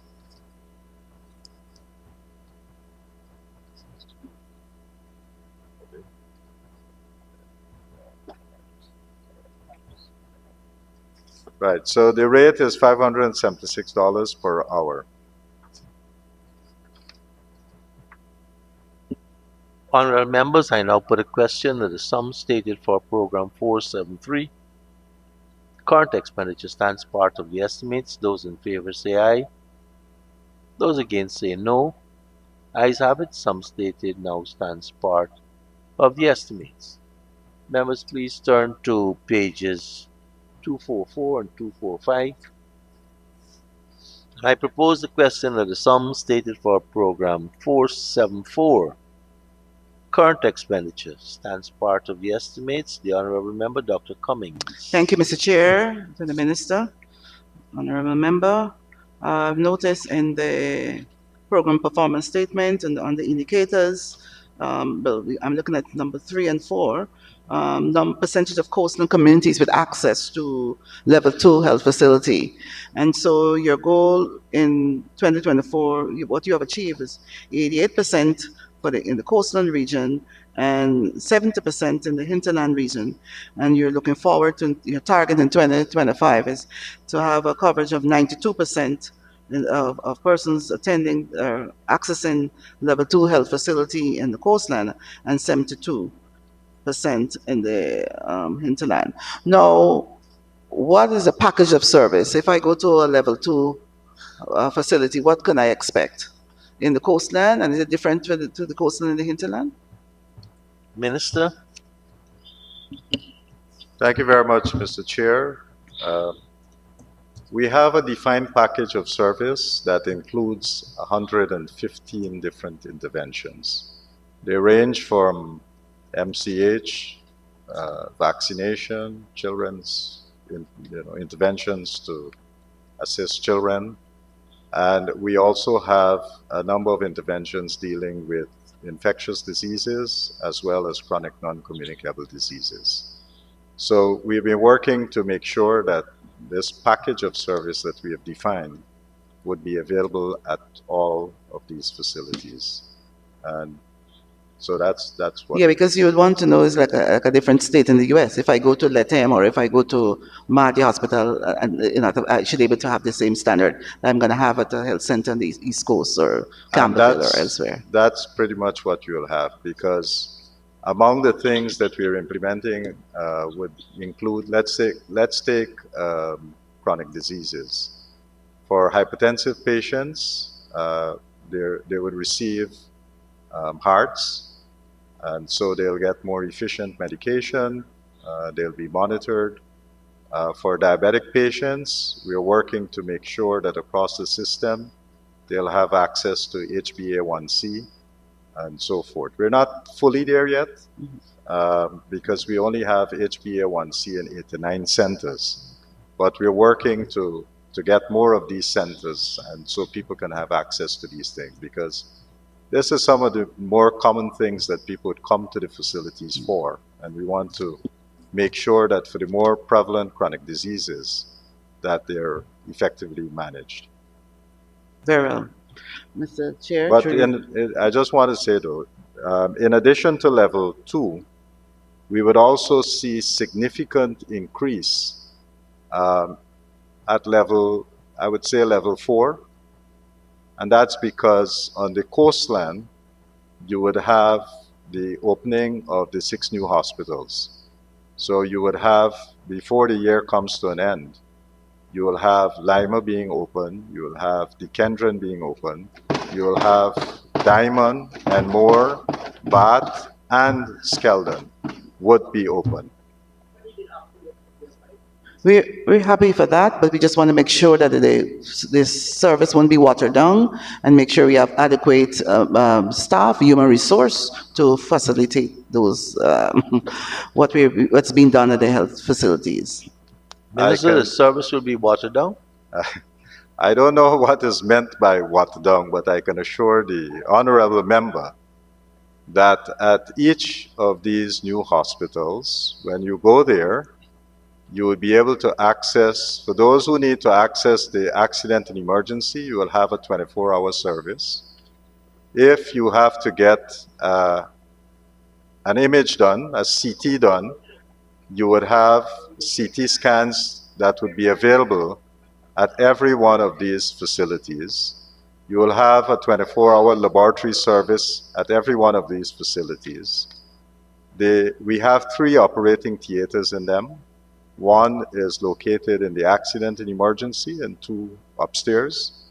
And so we'll have a lot of surgical services that would be available. We'll also have a birthing suite, so that obstetric patients would have care. You would have an intensive care unit in each one of these facilities, neonatal care unit. And I think what the patients would really appreciate, for those who would have to use these facilities, that for each room, there would be no more than 5 beds per room. And it would be self-contained, and you will have your own toilet and bath in that room. So I think when you experience what would be there, it would be superior to what we have right now in the system. Very well, Mr. Chair. Very well, honorable member. Before I come off through the chair, before I come off on the indicators here, I noticed that, well, it's new now, number of persons utilizing the telemedicine services like tele-ophthalmology, tele-psychiatry and psychology services, and utilizing the tele-pathology services. Well, you hadn't started, there's no assessment or target for 2024, so I guess you're now starting it for 2025. And which regions we're talking about here? Minister? Thank you very much, Mr. Chair. In terms of telepathology or teleophthalmology, let's start with that. We have put facilities in Region 6, Regions 5, 4, 3, I think 10. Basically what this is doing is to, for diabetic patients, we have to check their retina. Retina, So we are able to take that image, and it comes to a central repository that we have, and we store it. And so the following year when they come back, we can then pull up that image and check to see whether there have been changes. Because this is a very important thing. We want to make sure that people are not going blind with their diabetes. Our intent, and I think we have in the capital budget some equipment to expand the services that we have. And it might please you to know that we are also using AI to do some of the interpretation. So to make sure that the patterns that we're seeing, and these systems, they're almost 99% accurate. So we're using that to make sure that we can give a better service to our diabetic patients. In terms of the teleradiology, right now, a lot of our regional hospitals are connected to the Georgetown Hospital Radiology Department. And so these images, and that's the other thing, for all our x-rays, we have shifted from analog to digital x-rays. So we now have close to 18 or so digital x-rays. And the intention is that we'll replace every analog machine that we have with a digital machine. And in this year's budget, you will also see that we have some provisions to change out some of the very old ones, to build the new rooms that would be needed for the digital machine. Now, all of these would be connected to a PAC system, and the people at GPHC would be able to read it. So you can take your image at any one of the facilities, but if you need a specialist radiologist, we can send it up and they will interpret it. If they're not able to do that, let's say they don't have enough radiologists, then we can also contract the service to an overseas provider where they go up in the cloud and pull the images down, and they'll be able to read it and send us the information. In terms of telepsychiatry, we have right now 84 telemedicine sites in the regions across our country, regions 1, 7, 8, 9, 10. And so through this system, the psychiatrists at the Georgetown Hospital can reach out to any one of these facilities. The patient comes to the health center, and then we are able to do that counseling or have that conversation with them. If during that process we determine that this is someone who would need further investigation or help, then we are able, let's say that person is in region 9 or 8 or wherever, then we are able to bring that person out and they come to the Georgetown Hospital for further care. And so that's how we have been utilizing telepsychiatry and the telepsychology as well.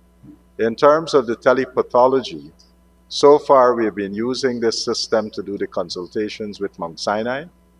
So samples come in and we use it more for a second opinion. But we're going to change that because we feel that the other labs now, as they send in samples to us, we'll be able to get fast turnaround for them.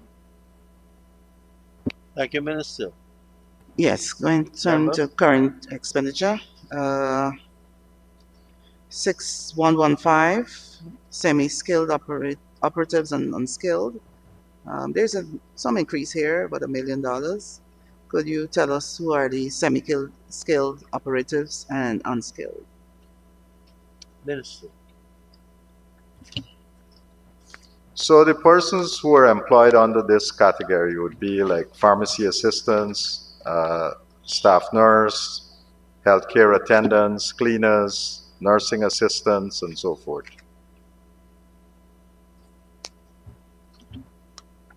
Member Dr. Cummings. Yes, I know I have a few more programs here, 4 more programs, so I'm going to push a little bit. There's a whopping increase again on the other 6284, moving from 193,880,000 to 780 million as we look at other 587 million, an increase of 587 million. Could Minister? you tell us what constitute other here? This is primarily used for the Cuban brigade, the persons who come in and go out. So under this category, we have a number of persons who will be coming in from Cuba, doctors and so forth, and they'll be dispersed across our system to continue the good work that they've been doing over the years. We are bringing more doctors now than we previously had, and so therefore this has gone up. Thank you, Minister. That's it, as I move on to the other four programs. Honorable members, What is that, sir? We have. Honorable Member Ms. Lawrence. Thank you, Mr. Chair. Good morning to the House. Could I ask the Minister to turn to line item 6321 on page 272, we see an allocation to the Georgetown Public Hospital Corporation of approximately $20+ billion. And so I would like to ask my questions on page 703, materials, equipment, and supplies. Minister, before I ask specifically on this line items, could you kindly indicate those health facilities which falls within the ambit of the Georgetown Public Hospital Corporation? Minister? I think apart from the hospital itself, it would be Festival City, Camberville Health Center, Kitty, Industry. They used to have and more. I think they still do have some control over and more, but that's going to change in another couple of months. And what about the And now they disease? also have the Liliendal Hospital. Thank you, Member Honorable Lawrence. Minister. Honorable Chair, through you, materials, equipment, and supplies, could the Honorable Minister kindly indicate to the House whether these facilities are now equipped to provide laboratory tests and imaging at this time? Because last year you did say that that was one of the areas you were focusing on. Minister? So in terms of and more, we actually had to break down the polyclinic, and we have them in temporary location pending the completion of the new hospital. So once a new hospital is up and running in another 2 to 3 months, they would have adequate access to both laboratory and imaging services. In terms of Camberville Health Center, we are breaking down that health center. We are investing there close to $800 million to build a new health facility at Camberville. And that would include, in that facility, it would include imaging services that would be done right on site. Kitty, that facility, we don't own it, as you know. That's a place we've been renting, but we feel when we complete the Camberville Health Center, they'll be able to absorb that catchment area because the design that we have for Camberville, it's a 3-story building with all the amenities being in there. Festival City. So they have completed the installation of the X-ray at Festival City. It's not operational as yet because they are awaiting a UPS. So once that UPS is installed, that becomes operational and you'll be able to do imaging there as well. Liliendal, we have quite a number of equipment there. So that we are now using for infectious disease patients, and that has been working quite adequately for them. Thank you, Minister.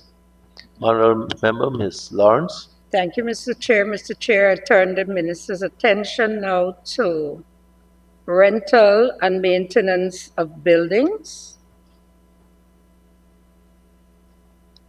Same line, same page. We have some $365+ million here. Minister, you had a revised figure of $392.5 million last year. And this year, you're just a little above what was budgeted in 2024. My question to you is what caused the increase and which buildings are you adding in this year and who you're housing? Apart from the Cuban brigade, who are you housing in these facilities? Because we have the doctor's quarters up and running. So, thank you, Mr. Chair. So basically, this is to pay for the rental of a building next to the Georgetown Hospital, where they're doing training. So a lot of their training now is being done out of that building. It's right on New Market Street. So that's what they're paying for. In addition to that, I see here they also have, so while we're building the new Campbellville Health Center, we have relocated the functions, the facility, to a temporary location. So we have to rent there as well. So that's located in Duncan Street. So that's where the increase comes from. The two facilities that we are renting, because these are two functions now that we previously weren't catering for. Mr. Chair, a follow-up? Go ahead. Thank you. Honorable Minister, in the hospital compound, the UC Prasad building, that building was supposed to be used for training. So why are we not using that building? And could you also say what is the monthly payment for the building that you're renting for the training? Minister? Thank you, Mr. Chair. The Yusupasad Training Center that we have in the hospital compound is used primarily for undergrad training. So mostly the students from UG, the undergrads, that's what they use. This one that we are renting, because we just don't have enough space. So this one that we are renting in New Market Street, that's where they do other training. And we have increased training for nursing assistants, nursing aid, and a whole other, a number of categories of people that we are training right now. The rental for that particular facility at New Market Street is $36.9 million a month. Oh, no, rather 12 months rather. So it's 3.1 million per month. Last question, Mr. Chair. Go ahead. Capital expenditure. You have moved from $975 million. You're saying capital? Yes, it's right under here. It's subsidies. Mm-hmm. I'm looking at GPHC. Okay, go ahead. Thank you. So you've moved from $975 million to $2.980 billion, Honorable Minister. What is it specifically you're going to do? Not with, what are the three high-end programs in terms of building that you will be doing this year? So for GPHC, as we said before, they'll be doing the Campbellville Kitty Health Center. So the monies are coming from here. They'll also be doing Industry Health Center. So we have a facility that they manage at Industry. So they'll be doing that health center. The other thing under this capital is that they're getting an MRI machine for the hospital, and they're also getting a new cath lab, and I'm told a CT as well. Honorable Member, Ms. Ferguson. Thank you very much, Mr. Chair. Mr. Chair, I have several questions, but I'll just put two, right? 6241, rental of buildings. I note for 2024, Honorable Member, the House approved 99.6, and you would have utilized 68.4. But for 2025, you got a whopping figure here of some 605,600,000. So can you explain to the House the reason for this whopping increase, the buildings you expected to rent, and the cost associated with each building that the ministry intends to rent? Thank you. Minister? Thank you very much, Mr. Chair. We just went through that we'll be opening 6 new hospitals. So we have in this year budget to develop accommodation for them, but in the absence of that accommodation, we'll be renting at each of these sites. So this increase that you're seeing is to provide for rental of buildings for medical staff that would be going out to these facilities, doctors, nurses, other technical people that we'll need to decant to these facilities. So that's where the increase came from. All right, I can do a lot of follow-ups here, but in the interest of time, Mr. Chair, may I turn our attention to line item 6281, security services. To the honorable member, last year you expended $223 million. And I note for 2025, you're requesting some 560 million Guyana dollars. So one, can you explain the reason for the increase, whether it's dependent on the rate increases by the security service? And also, can you name the security service that is providing the services to the ministry? Thank you. Minister? Thank you very much, Mr. Chair. So the increase from last year's budget would be about $326 million. So that's the increase that we're asking for. That increase is to cater for security services that we'll have at the 6 new hospitals. And we haven't contracted the security company for those 6 new hospitals as yet. Quick follow-up. Thank you very much, honorable member. Through the chair, can you say to the House when exactly these 6 new hospitals are expected to be completed? And perhaps you can share with us what is the current status of these hospitals. Honorable Minister? Thank you very much, Mr. Chair. The hospitals would be completed shortly. So, Honorable member, shortly might not be a time, but it's an answer. within the next 4 months, the first hospital would be open. And thereafter, you would see the others being open one after the other.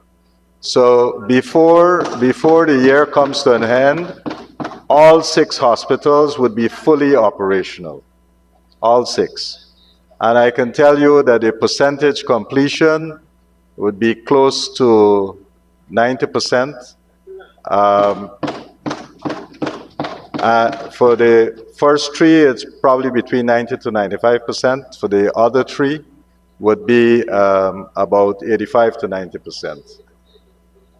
So the first 3 would be Diamond and Moore, Bath, and the other 3 would be number 75, Dekendron, and Lima. So the latter 3 is the one where we are between 85 to 90% complete, and the other one is 90 to 95%. I'll invite you. Thank you, Minister. Honorable members, I now put the question that the sum stated for program 474 current expenditure stands part of the estimates. Those in favor say aye. Those against say no. Ayes have it, sum stated now stands part of the estimates. Honorable members, let us turn to pages 248 and 249.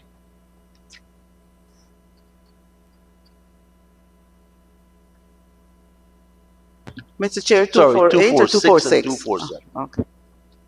And I propose a question that the sum stated for program 476 current expenditure stands part of the estimates. Those in, sorry, Honorable Member Dr. Cummings. Yes, I have two questions under this program, 475.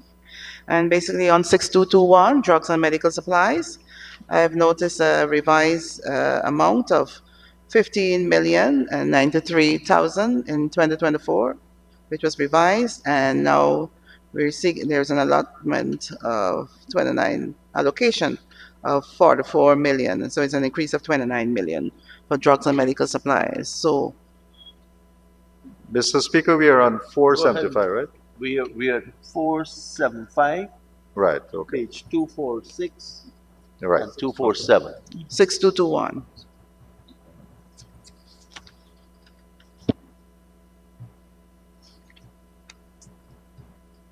So under this line item 6221, drugs and medical supplies, there been a very small increase of about $1 million.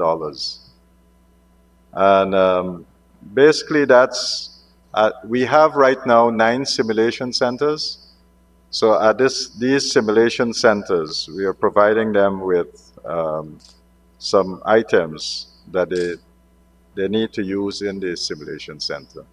So, sorry, is that 6222, field and material and supplies? Oh, material supplies. Yes, that's what should be Okay, actually an increase of 29 million, sorry.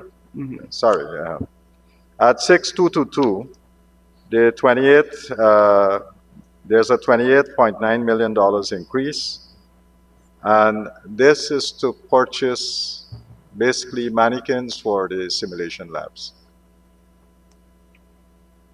Thank you, Minister. Yes, and my last Member question Dr. on this heading, Cummings. 6281, security service. There was an increase of 20 million. My memory serves me, from 6 to 5, moving from 6 to 5 million in 2024 to about 85 million in 2025. Who's security service, and where are they located, and what's their remuneration, Paula? Minister. So thank you, Mr. Chair. The increase here in $19 million is to cater for the new schools that are going to come into being this year, and that is the Essequibo Nursing School. Okay. That would be completed this year. So we'll have to provide security there. And the other one is for the New Amsterdam Nursing School. So we'll have to provide security for that one as well. Thank you, Minister. Honourable members, I now put a question that the sum stated for program 47Y current expenditure stands part of the estimates. Those in favor say aye. Those against say no. Ayes have it, sum stated now stands part of the estimates. Honourable members, pages 248 and 249.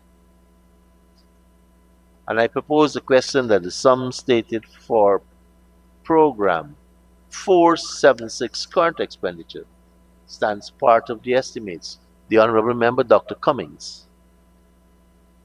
Yes, Mr. Chair, I want to compliment the percentage of public laboratories that receive mentorship for quality management system being 100% in 2024 and 100% in 2025. I'm happy about that. I'm also happy on indicator number 5, percentage of facilities reporting stock out in blood products, and there wasn't any, so that was good. But I just want to know how many of the facilities, health facilities, be it public and private, that have a quality control committee or a focal point person. Because, you know, infection control is very important. Minister.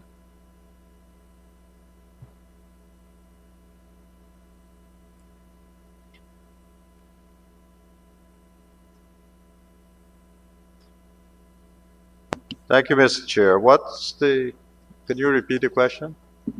Repeat, please. Honorable Wondering member. how many of the percentage of the healthcare facilities with infection control committees, you're moving it from 67% to 75%. So could you name, well, if you could name some of the facilities that have complete infection control service, the committees that would ensure that the products are good. It's just like an oversight body Minister.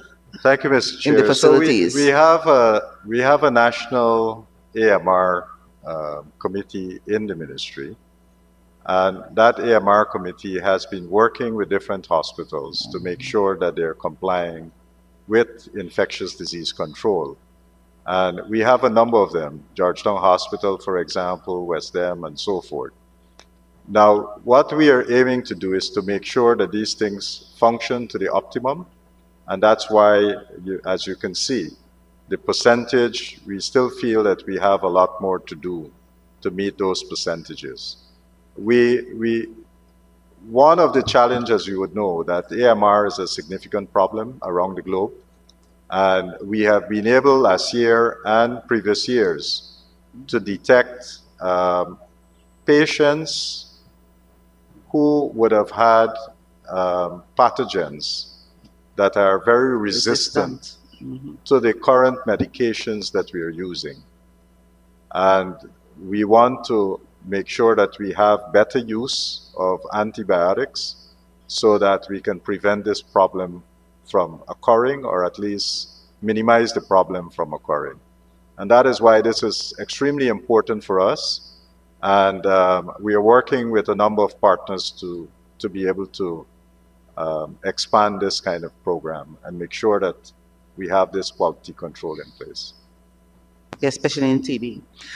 The last question under this program performance statement is number 7.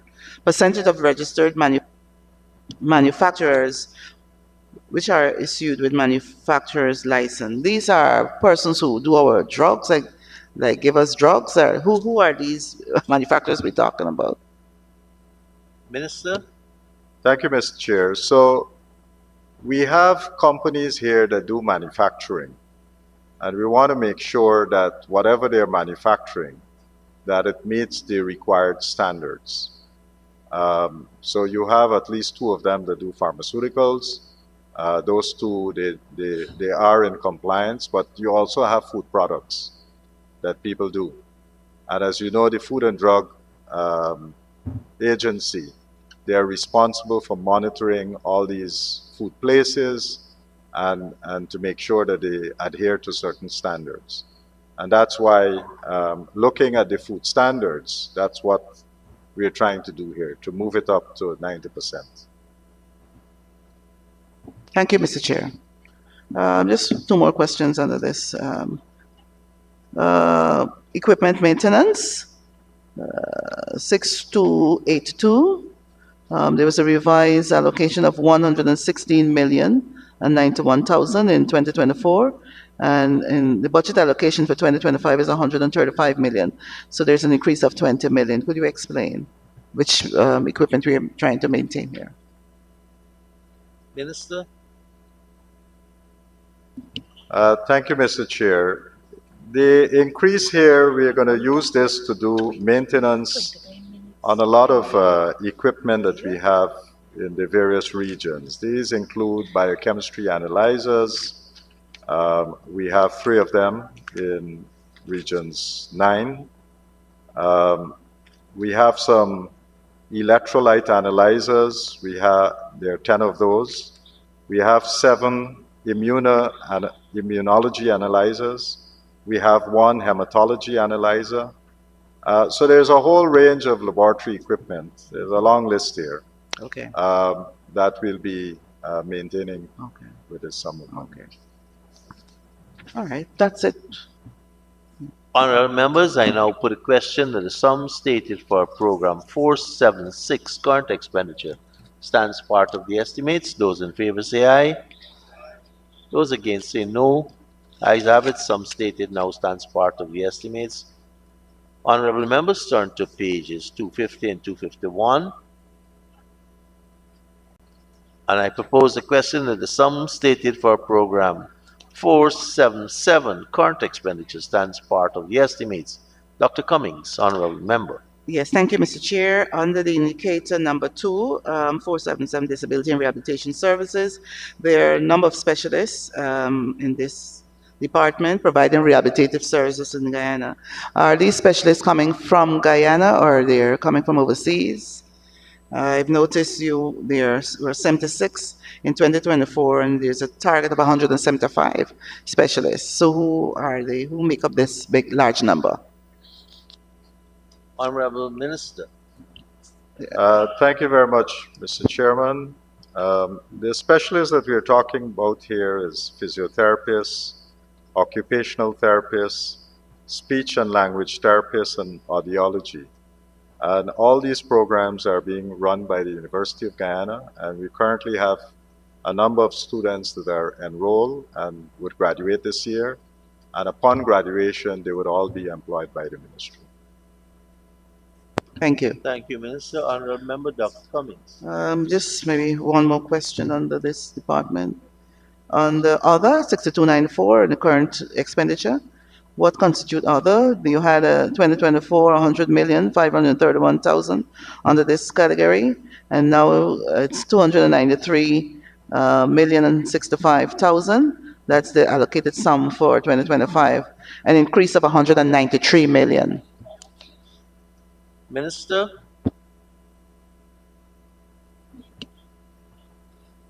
Thank you very much, Mr. Chairman. And just to maybe alleviate any anxiety that Honorable Ferguson might have, let me explain what we are doing with this sum of money. So, for the increases, we would be helping a number of people.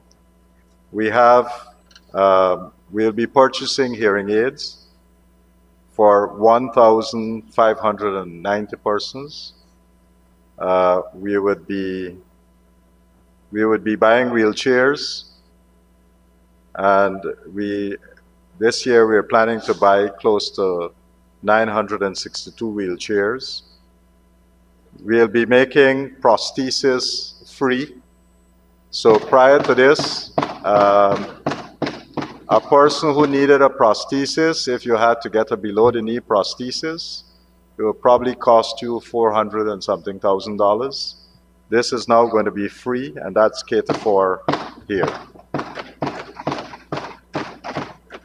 For diabetic patients that have ulcers on their feet and they need to stand, we'll be giving them these offloading footwear, so it would help them to stand better. So there's a sum that is allocated for that. People who need braces, people who need walkers, and so forth. So this is going to help a lot of people who need these types of services. Thank you, Minister. Honorable members, I now put a question that the Honorable Member, Ms. Lawrence.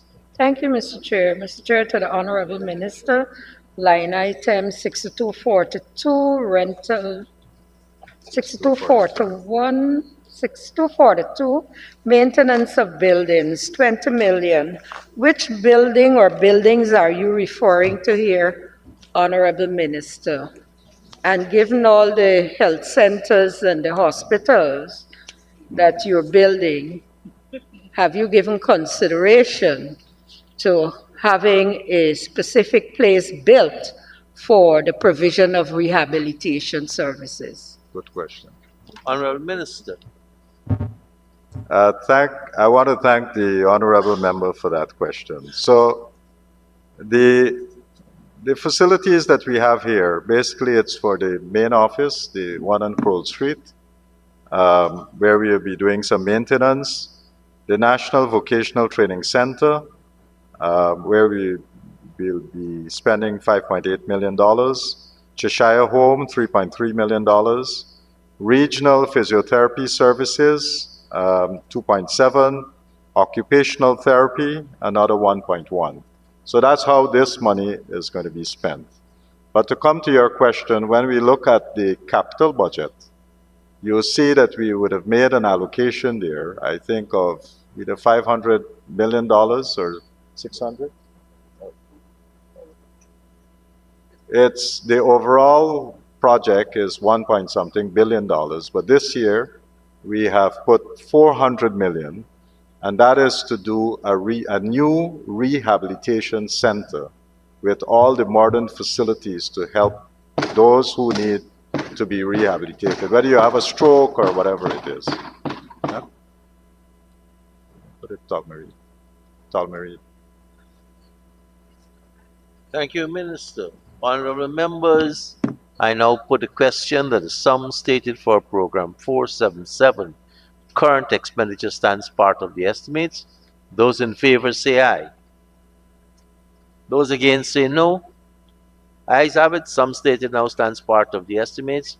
Honorable members, turn to page 252 and 253. And I propose a question that the sum stated for Program 478, current expenditure, stands part of the estimates. Honorable member, Dr. Cummings. Thank you, Mr. Chair. On the 223, pages 223 of the program performance statement, indicator number 5, it is, incidents of suicide per 100,000 population. Well, that's the outcome. And so in 2024, you had 6.29, I'm not sure, and then now you're looking at 13. You want an increase in the suicide for 2025? Could you explain this indicator, please? Minister? Thank you very much, Mr. Chairman. That's actually a very good question. We don't want an increase, we want a decrease. And that's something that certainly we will work on to make sure that there is a significant decrease. Okay.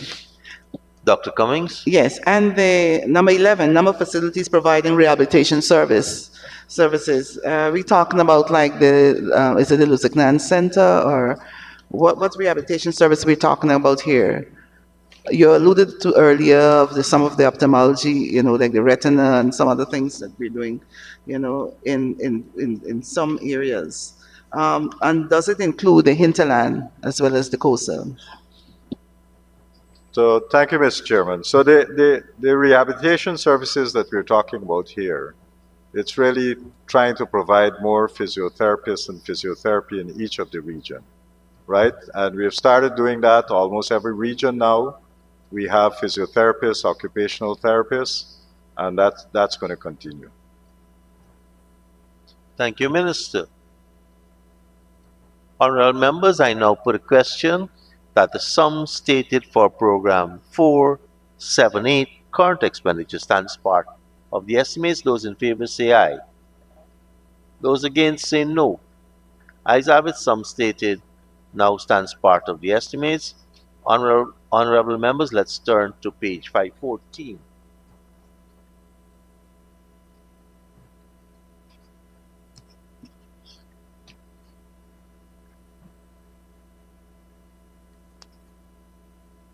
And I propose the question that the sum stated for Program 47, capital expenditure, stands part of the estimates. Honorable member, Dr. Cummings.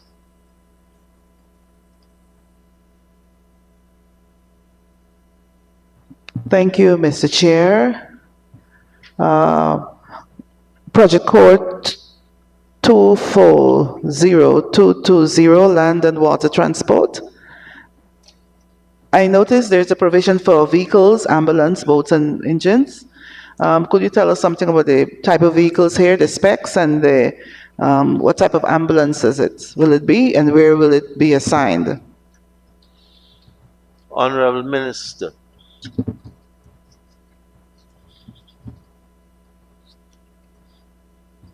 Mr. Chair, let me just find the right thing. Can you call back the number for me? The program, and then give us. Program is 471. 471, sorry. Project code 2405600, land and water transport. Sorry, provision for vehicles and equipment. Give us the specs. Yes, Yeah, The vehicles, the number of vehicles and where will they be assigned?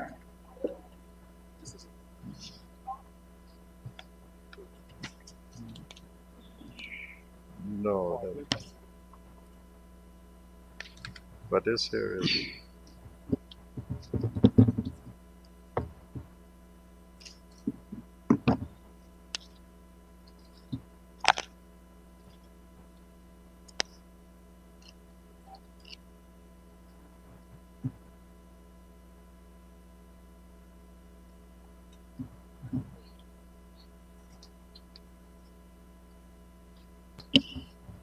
okay. Thank you, Mr. Chair. I now find what the honorable member is talking about. So this here is to buy two things. One would be a forklift, and the other to buy a motor car. And the specs for the forklift,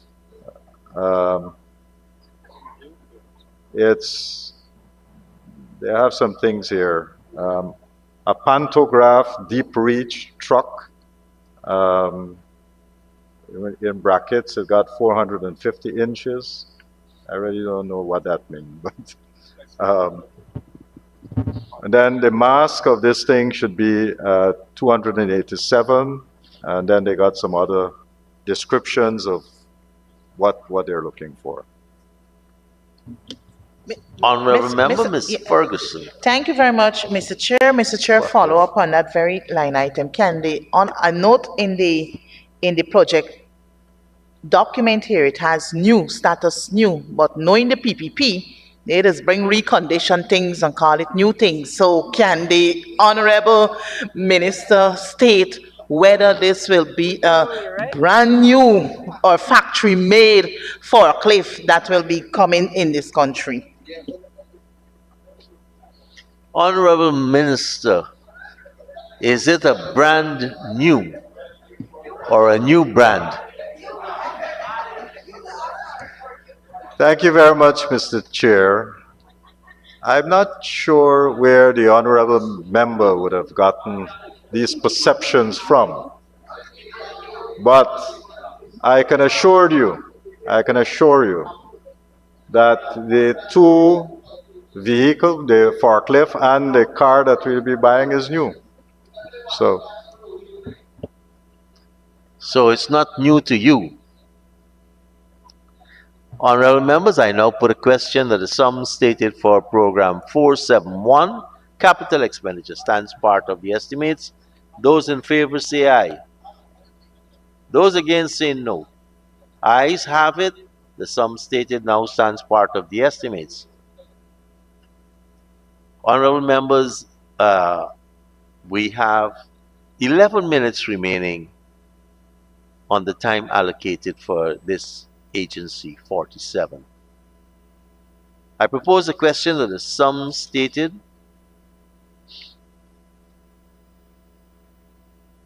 for program 472, capital expenditure, stands part of the estimates.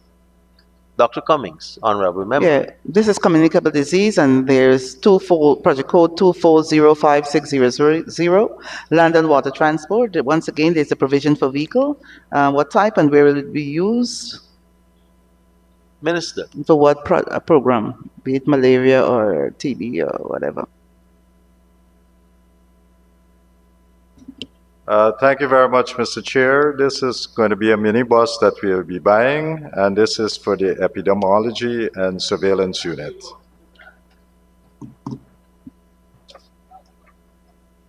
Thank you, Minister. Honorable members, I now put a question that the sum stated for program 472, capital expenditure, stands part of the estimates. Those in favor say aye. Those against say no. Ayes have it. Sum stated now stands part of the estimates. Honorable members, I propose the question that the sum stated for program 473, capital expenditure, stands part of the estimates. Honorable member, Dr. Cummings. Yes, project code 2509000, equipment and medical, provision for medical equipment. Just remind us which equipment we're talking about here. Honorable Minister.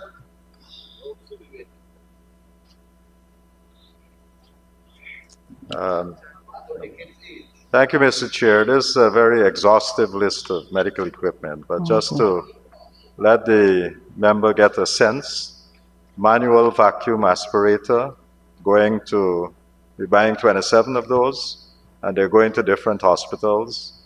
Wall-mounted dental x-ray unit, 2 of those, going to 2 facilities. Patient monitors, 2 of those. Nitride oxide delivery system for 2 facilities. Dental x-ray digital sensor. There's a whole range of them. Gotten a sense. Thank you. Honorable members, I now put a question that the sum stated for program 473 capital expenditure stands part of the estimates. Those in favor say aye. Those against say no. Ayes have it. The sum stated now stands part of the estimates. Honorable members, I now propose a question that the sum stated for program 474 capital expenditure stands part of the estimates. Dr. Cummings, the honorable member. I just want to check in on this rollover project. We have been talking about completion date, the modernization of primary healthcare system. What's the status of that? It's a rollover project, but it's about time it comes to completion, no? Honorable Project code Minister. 4402800.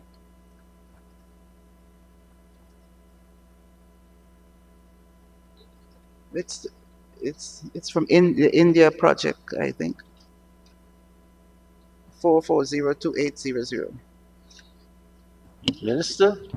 Thank you, Mr. Chair. Mr. Chair, we have made some progress on this because we had the facilities designed, and we are still working with the Indian authorities to have this, with the funding and the condition of the funding, we have to tender this project in India so that one of the companies would bid and then come in to do that. So we're finalizing those documents now because it has to meet both our requirements and those of the Indian government. So once we conclude on that, we'll be able to tender the project. Thank you, Minister. Honorable members, I now put a question that the amount stated for program 474 capital expenditure stands part of the estimates. Those in favor say aye. Those against say no. Ayes have it. Sum stated now stands part of the estimates. Program 475.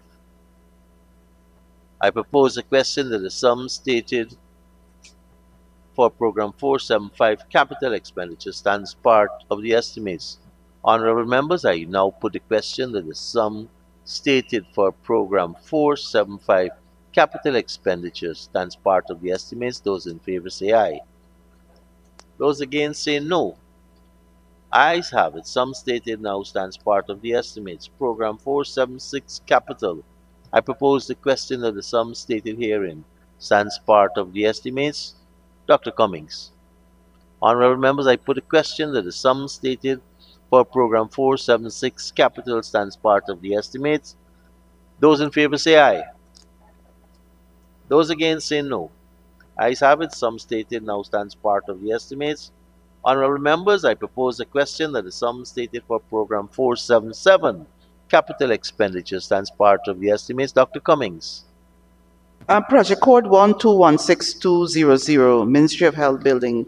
You alluded to earlier, there's a new building for the rehab. Is this what we're talking about here? So what's the status at this point in time? Has it started? Honorable Minister. And where will it be located? Thank you very much, Mr. Chair. So this is a new National Rehabilitation Center that we are working on. So we are now going to do the design, and then in a few months we should go to construction. Right now, depending on the footprint of the building, our intention is to have that building at the site where we have Tolmereed. But if the footprint is much larger, then we'll have to put it at a different location. Thank you. Dr. Cummings? No. Doc, you got. Honorable Member, Ms. Ferguson. Thank you very much. On that very line item, the honorable member failed to answer the second part of my colleague's question. Which is? Can you say where the Yes, building will be? You must have a location. I said that. Oh, he did? Honorable Member? And that's wrong. I think there's a proverb about haste and waste, right? Honorable members, I now put the question that the sum stated for program 477 capital expenditure stands part of the estimates. Those in favor say aye. Those against say no. Ayes have it. The sum stated now stands part of the estimates. Honorable members, I now propose the question that the sum stated for program 478 capital expenditure stands part of the estimates. Honorable member, Dr. Cummings. The Ministry of Health building, let's go back there, 1216200. Provision for the building and payment of retention.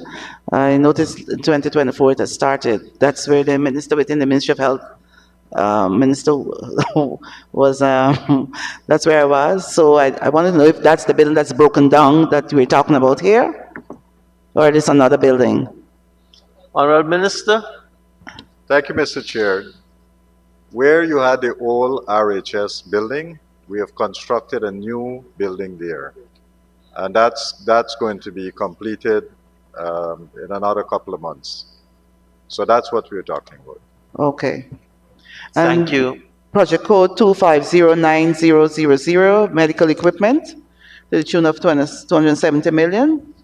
Provision, what type of medical equipment we're talking about here, and where will it be located? Minister.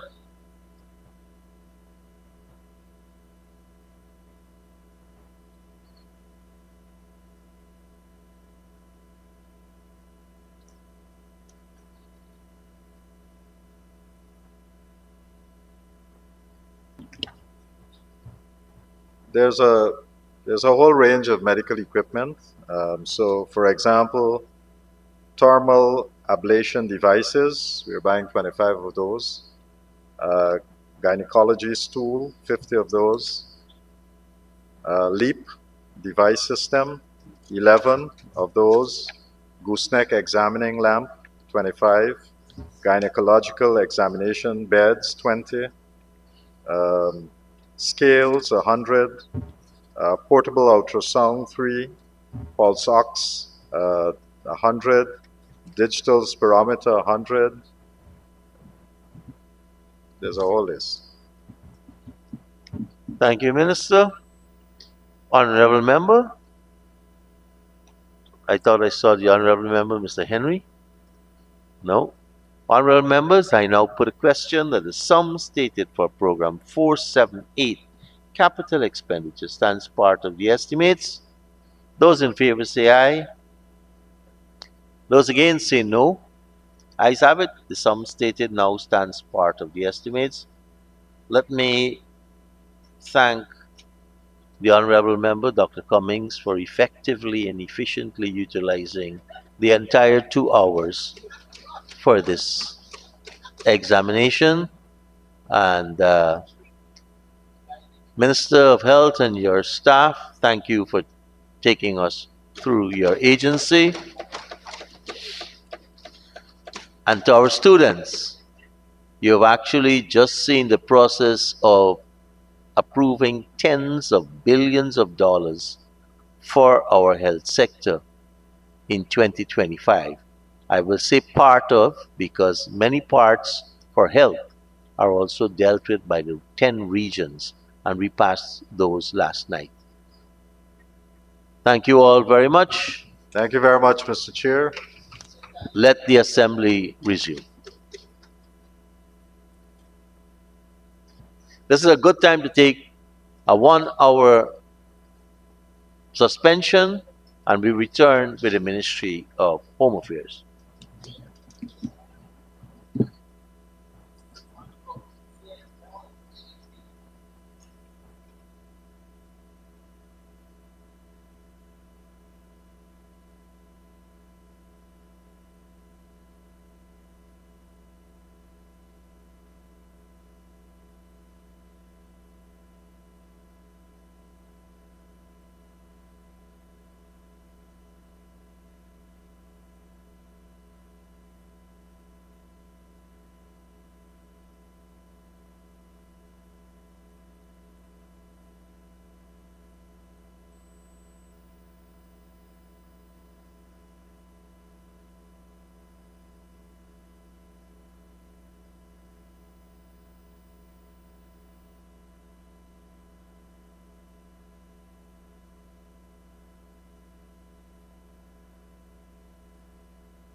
We are a peaceful people.